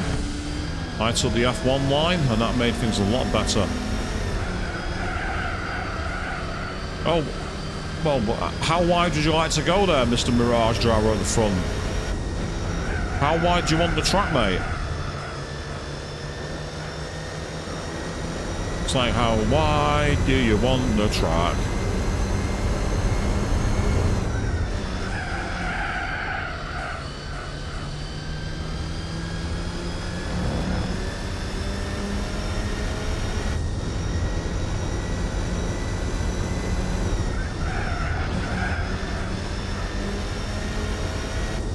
And we're heading up to the top of the corkscrew, one of the most famous corners in the game. On the anchors, nice and early. Up the inside, and we're looking pretty good.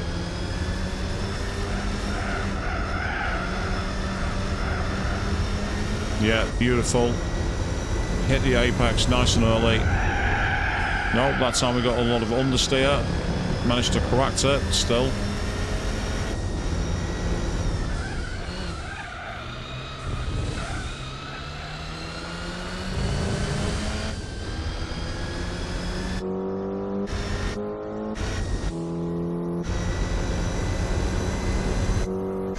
Minute 50.5.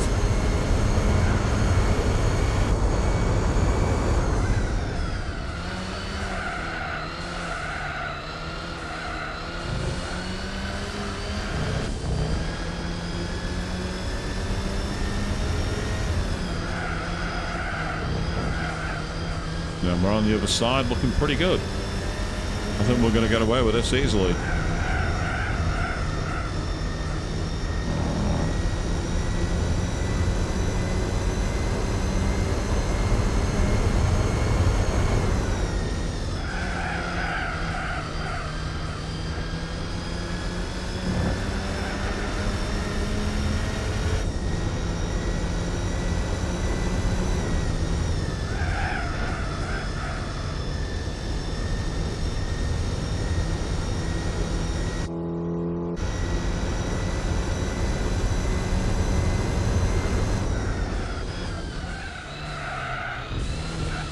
Yeah, it's not really the right way to take that corner, but we got through, so it doesn't matter.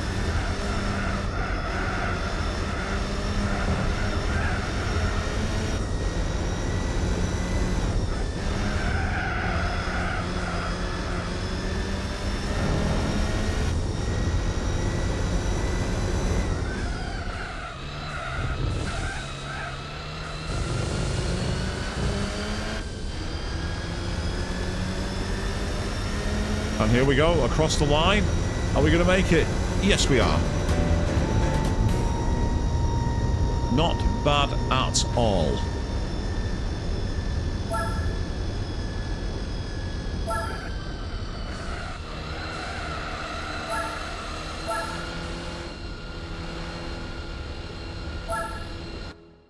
I think there's one more race in this tournament. There might not be, but I'm expecting there to be.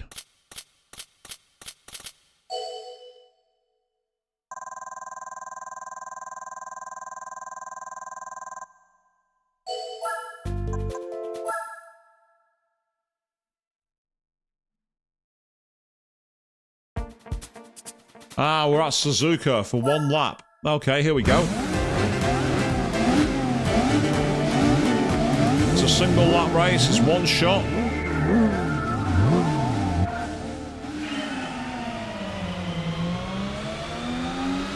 But because we start on the grid, everyone is close together.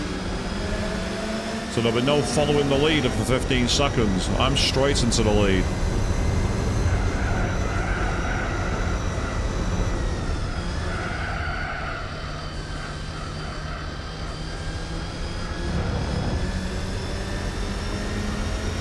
Now it's up to us to try and take on as much of this gap as we can.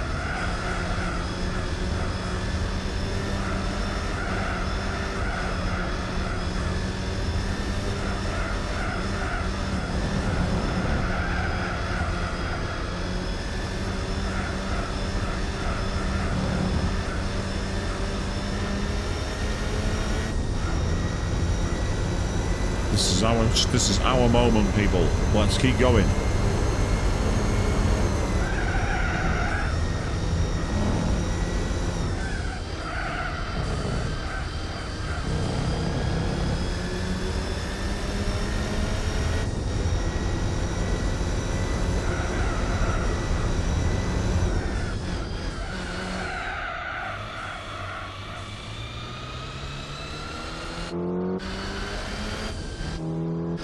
Oh yeah, we're good. We're clear now.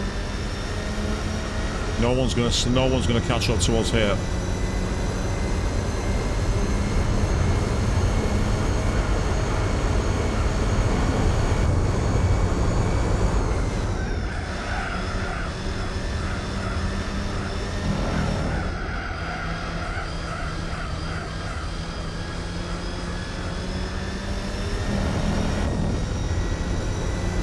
Nice and wide, up to the edge of the circuit, use as much of the runoff and curb as we can.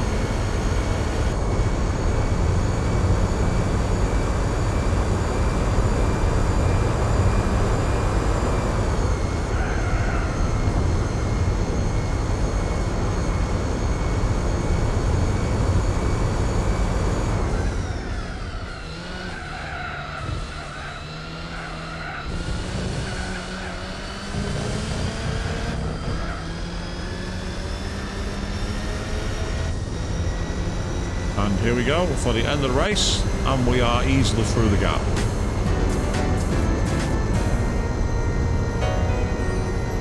Nice and easy, nice and smooth.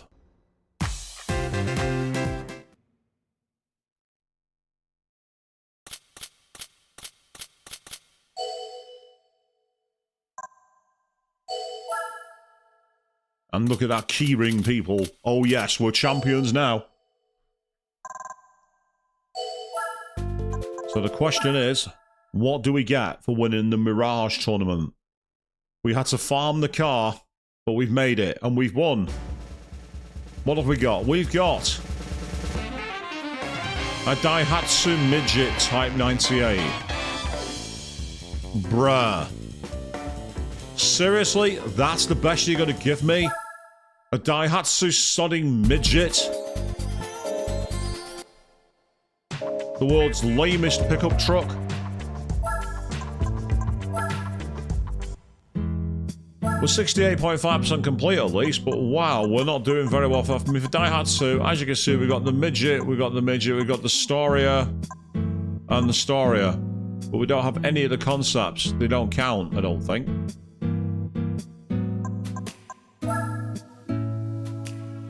Yeah, no, they don't count. Try and see if any of the other... This is the issue I've got. The manufacturers are all over the place in terms of what can or can't count.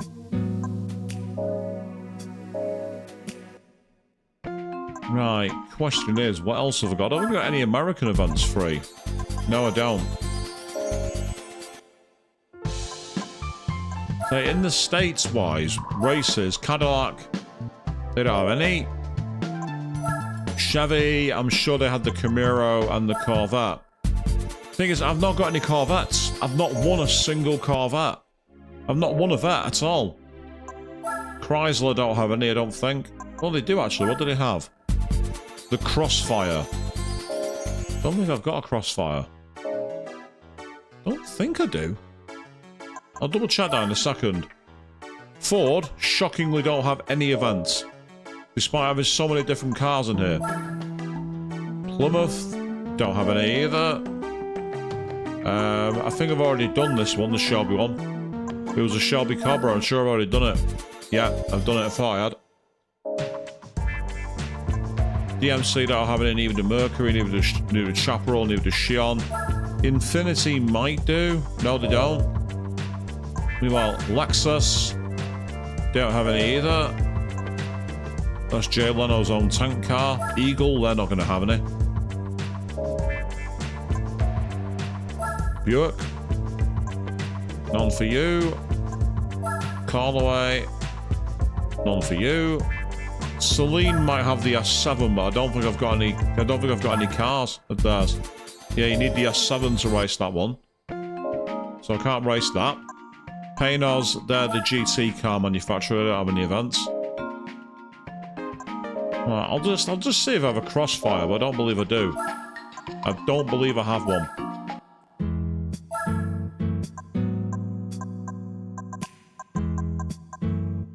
Yeah, I've got the PT Cruiser or the Prowler. I don't have the Crossfire. And as you see, I've got a Camaro, and that's it. I mean, they are Chevrolet 1, Chrysler 2, Dodge 1. But if I go into my, if I go into say Honda, there's 20.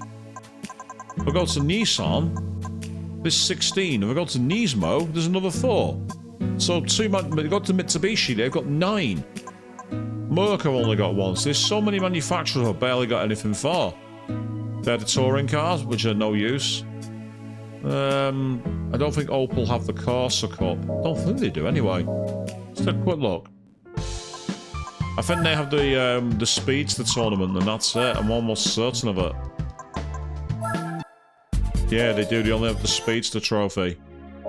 This is the part where I'm really struggling to find events. That's the problem.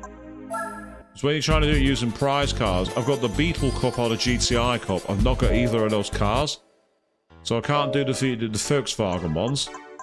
BMW, I think, is Club M, which is like the M5, the M3. Oh, they have the 1 Series Elise as well, but the only car I've got by them, I believe, is their 1999 LMR Le Mans prototype. I don't think I've got any other cars. The SC Beamer, I've only got that one. Right. Do I have any events that I'm likely to... I've got the Tahiti Tour event there. I've also got Cathedral Rocks, Grand Canyon, the Ice Arena, Chamonix. There are quite a lot of events available, including some hard events. We did George Paris on hard.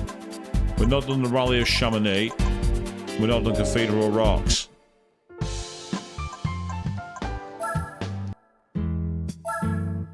Right, let's go back into the Delta Integrale. Let's take on one of those earlier events. We're going to roll the dice and we're going to go with...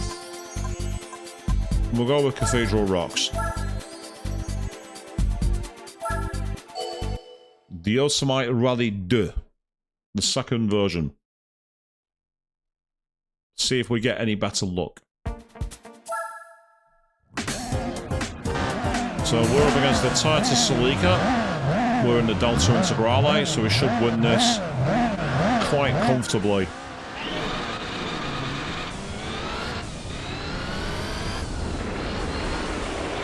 Although I must admit, I don't really know this circuit. I don't really know it.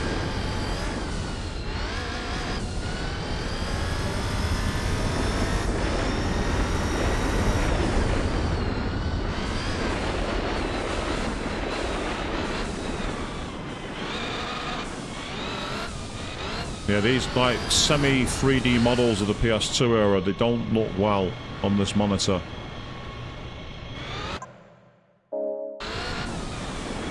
Those penalties are a nuisance, they're really bad. I actually don't really understand why they're in this mode, because they're not in any other mode, the penalties. And they're really inconsistent as to how they apply as well. Sometimes you get them for the lightest of taps, and other times you can slam into a wall and get nothing. The lack of consistency is somewhat irritating.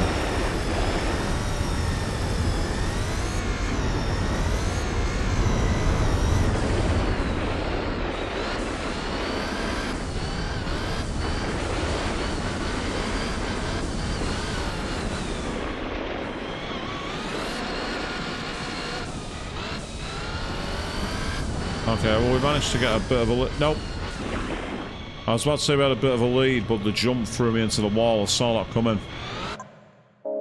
Luckily, though, we are once again back in the first place area.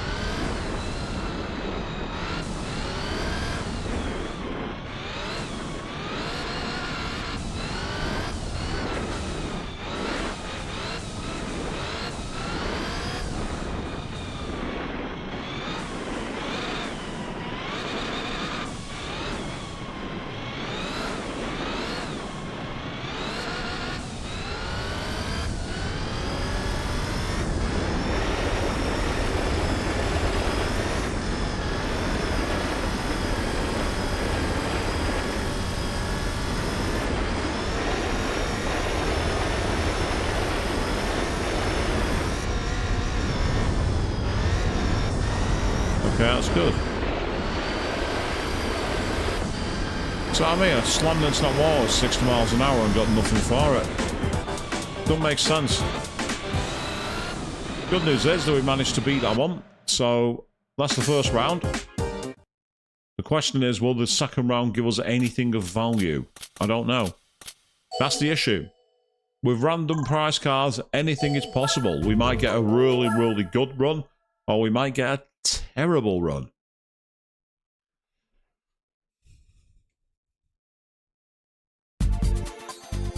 So we will start with the second round of Cathedral Rocks.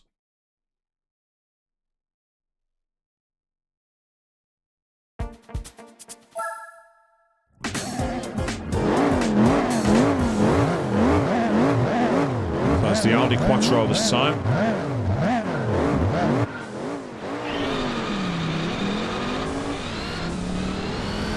And we plough into first place, which is good.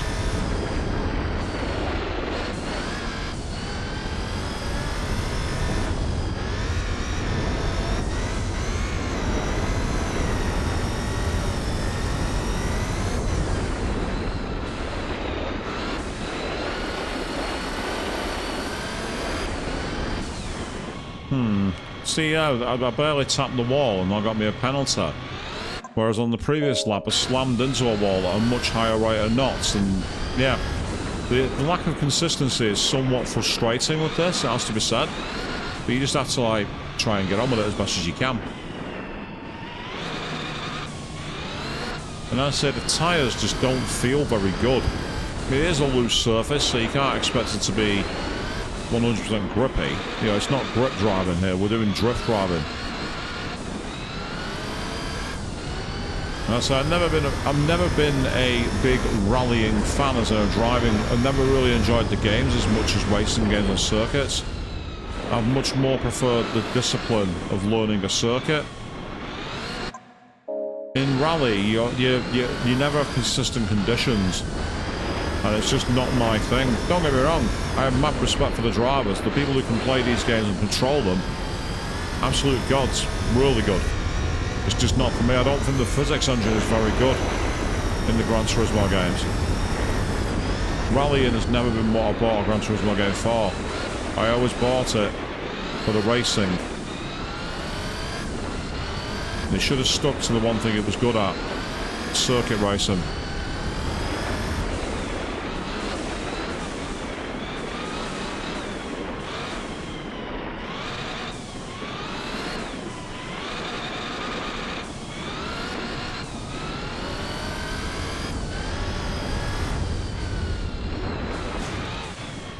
You can't have much control when you're going forward in a straight line. When you're in the air, you can't really control the car. The car can go almost anywhere. With a motorcycle, you can pitch the car's weight, you can pitch the vehicle's weight a lot more and do a lot more with it to control it. It's why BMX, it's why you have those motocross events, they look amazing. Because the drivers are able to pitch the position more and do a lot more changes to the car, to the vehicle. Here, not so much.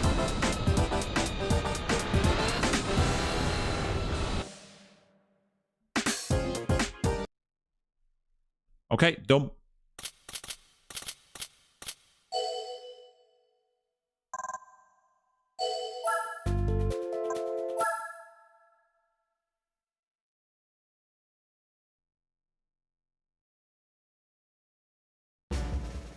Here we go. What's happened? We've won. Another Daihatsu move. Oh, God. What the hell? What a terrible reward. Stop giving me Daihatsus. It was bad enough when you're giving me Hondas and Nissans all the time. I say, give me a Corvette. I've not won a single Corvette. Give me one. I'm going to try the normal version of Rally Chamonix. Let's see if we do any better here. Let's see if this gives us any better a result. We're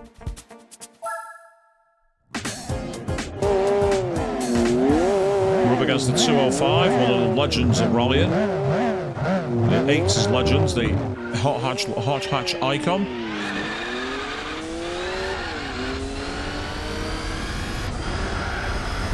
The car which took the crown from the VW Golf. Right, so I mean what I mentioned before, how sometimes the walls can be more sensitive than you think for the wall ride. When we did this race last time, there's your proof. I took the same line, but this time it didn't work.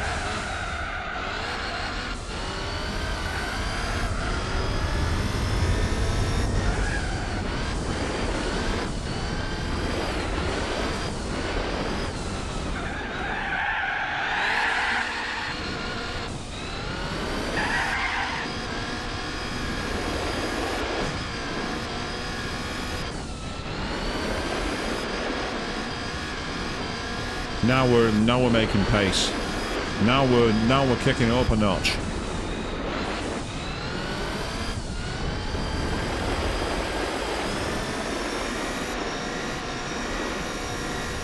Although that wasn't very fast then. I didn't have a lot of I didn't have a lot of pace into the corner.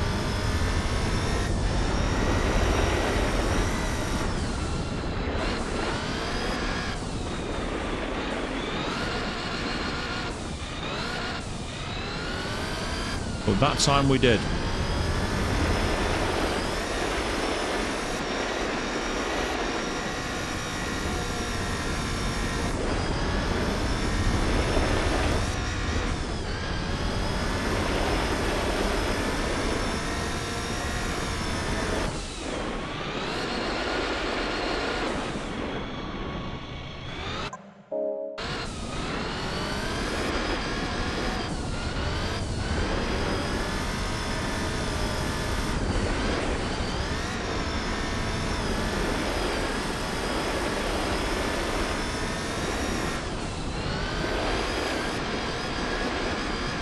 This is much more like it.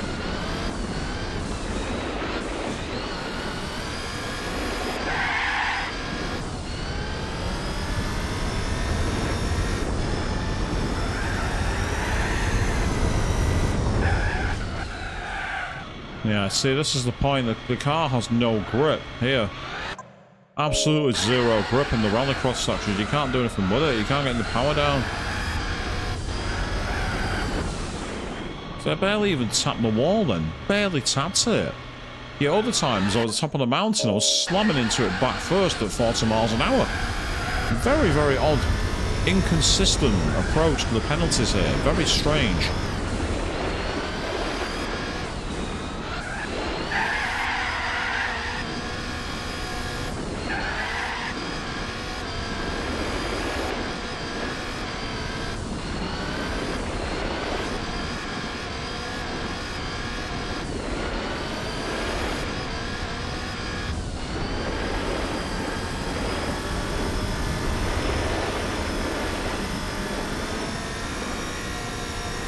There we go, that's good.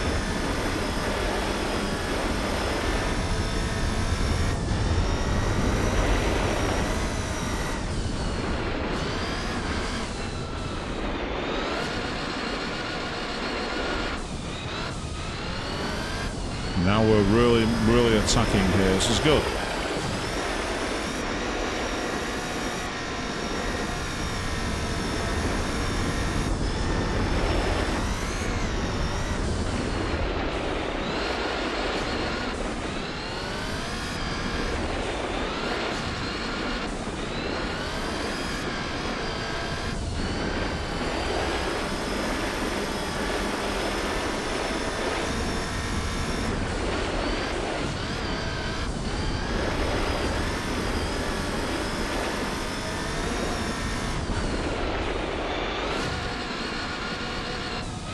That's fine, and we've got one more lap after this, and then we can be done with this race in this direction, and we can do the race in the opposite direction.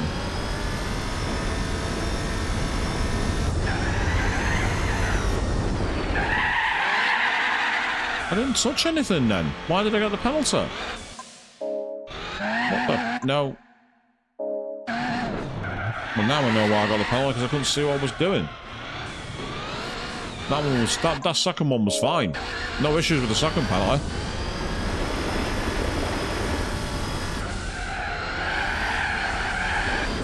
First half, I think this mode shouldn't even be in this game.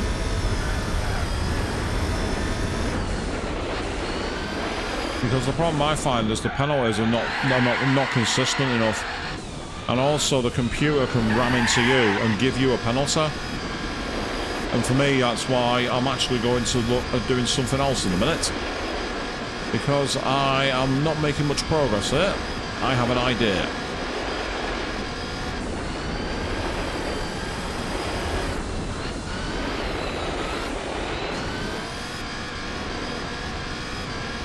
Let's see what we get from this event.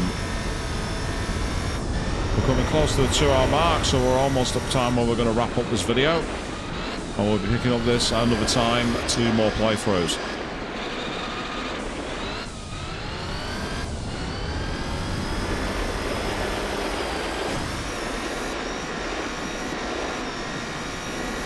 Yes, I think it's a good idea for us to go and take some lunch in a second, so we will be disappearing and wrapping up this video. I mean, we at least got to get the Mirage tournament out of the way, we got it done. And we're doing a couple more of these events, we've got the endurance races out of the way. But again, a very disappointing run of cars in this one. The roulette wheel's not posing a good position at all. And that's the thing about randomising it. You can get good wins, you can get bad ones.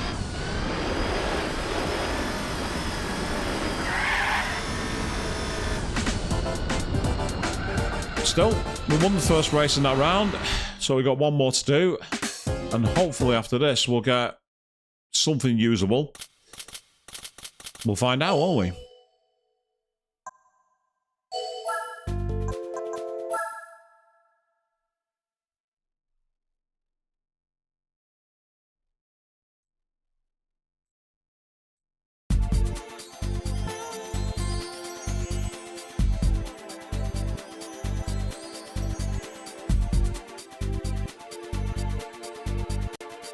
Okay, let's go to the second round of Chamonix.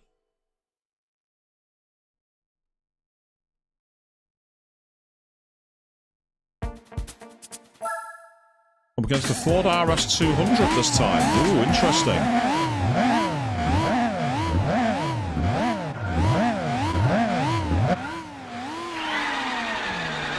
What I want to know is why that second route up there is not in use.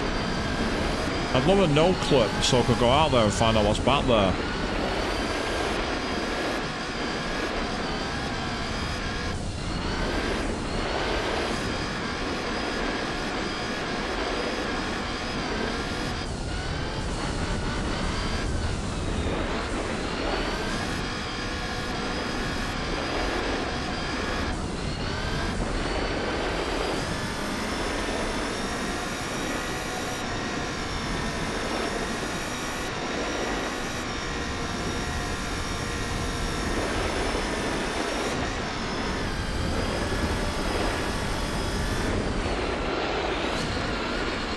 Yeah, it's like the back end of the car is allowed to do the hits, but the front end is not. It's strange.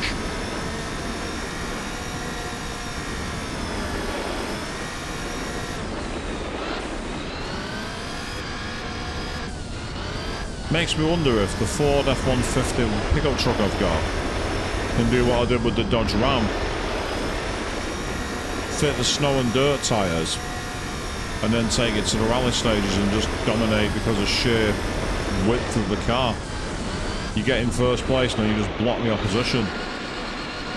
I remember that being a strategy we used on the actual original stream series with it before we did the randomizer.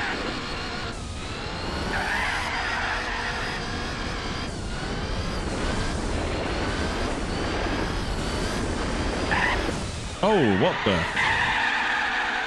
Well, that hasn't worked. That could have been much worse than it was, people. We went straight into the wall. Car was like, yeah, no, I'm not stopping.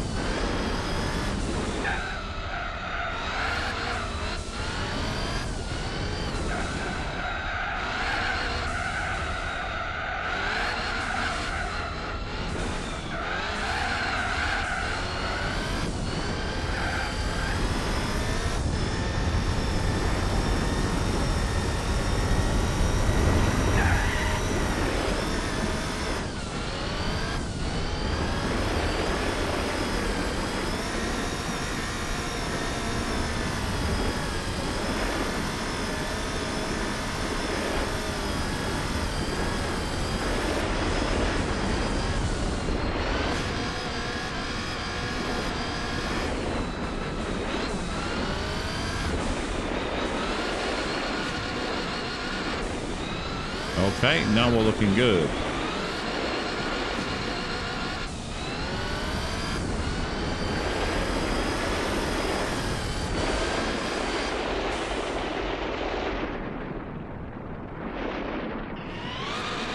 I don't think he's supposed to take the corner like that, but it was stylish, I guess.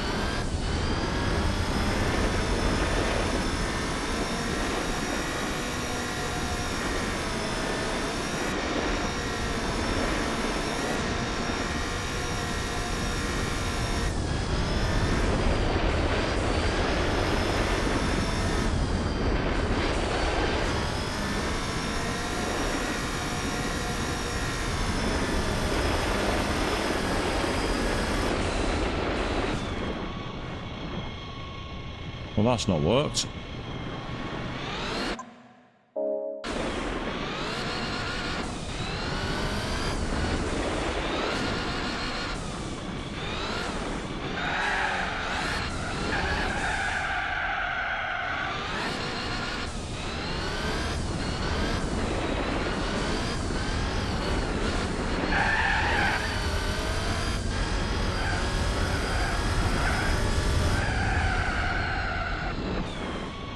Yeah, the car just slid on the ice then. There was nothing I could do. He got that moment where the grip just fell away from the car. This is part of the problem with this. It's not necessarily the actual getting the pace right in the car. I mean, don't get me wrong, I might be using a less than optimal car for this. But unfortunately, I don't have access to any of the better ones, because they've not given them to me.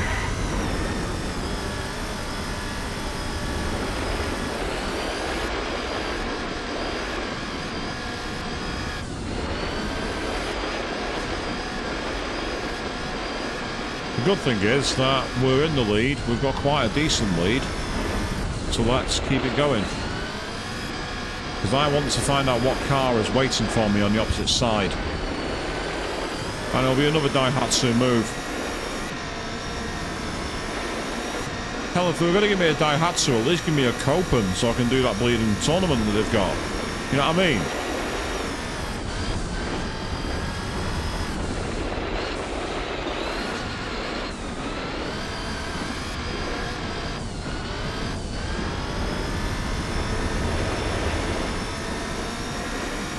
Yeah, we're at the top of the mountain.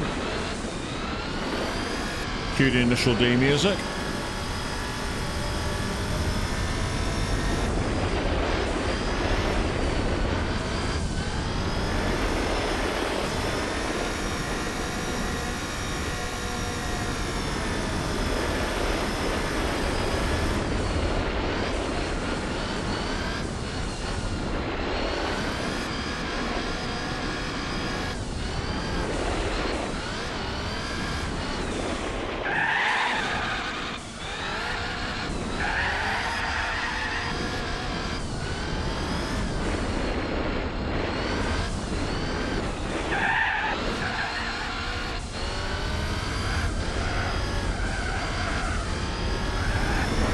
Oops, no, I went too fast then. That was down to me. I know exactly what I did wrong there. I took that corner straighter than I should have done.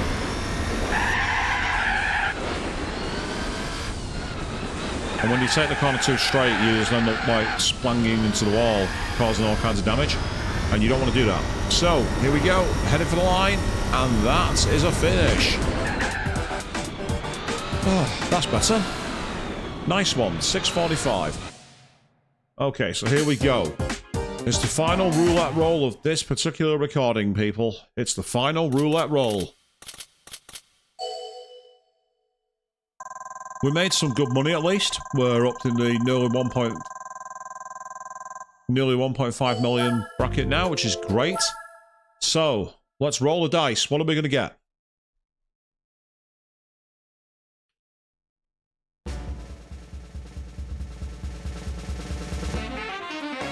Oh, the Toyota Celica GT4 rally car from the 1990s. That's a nice car.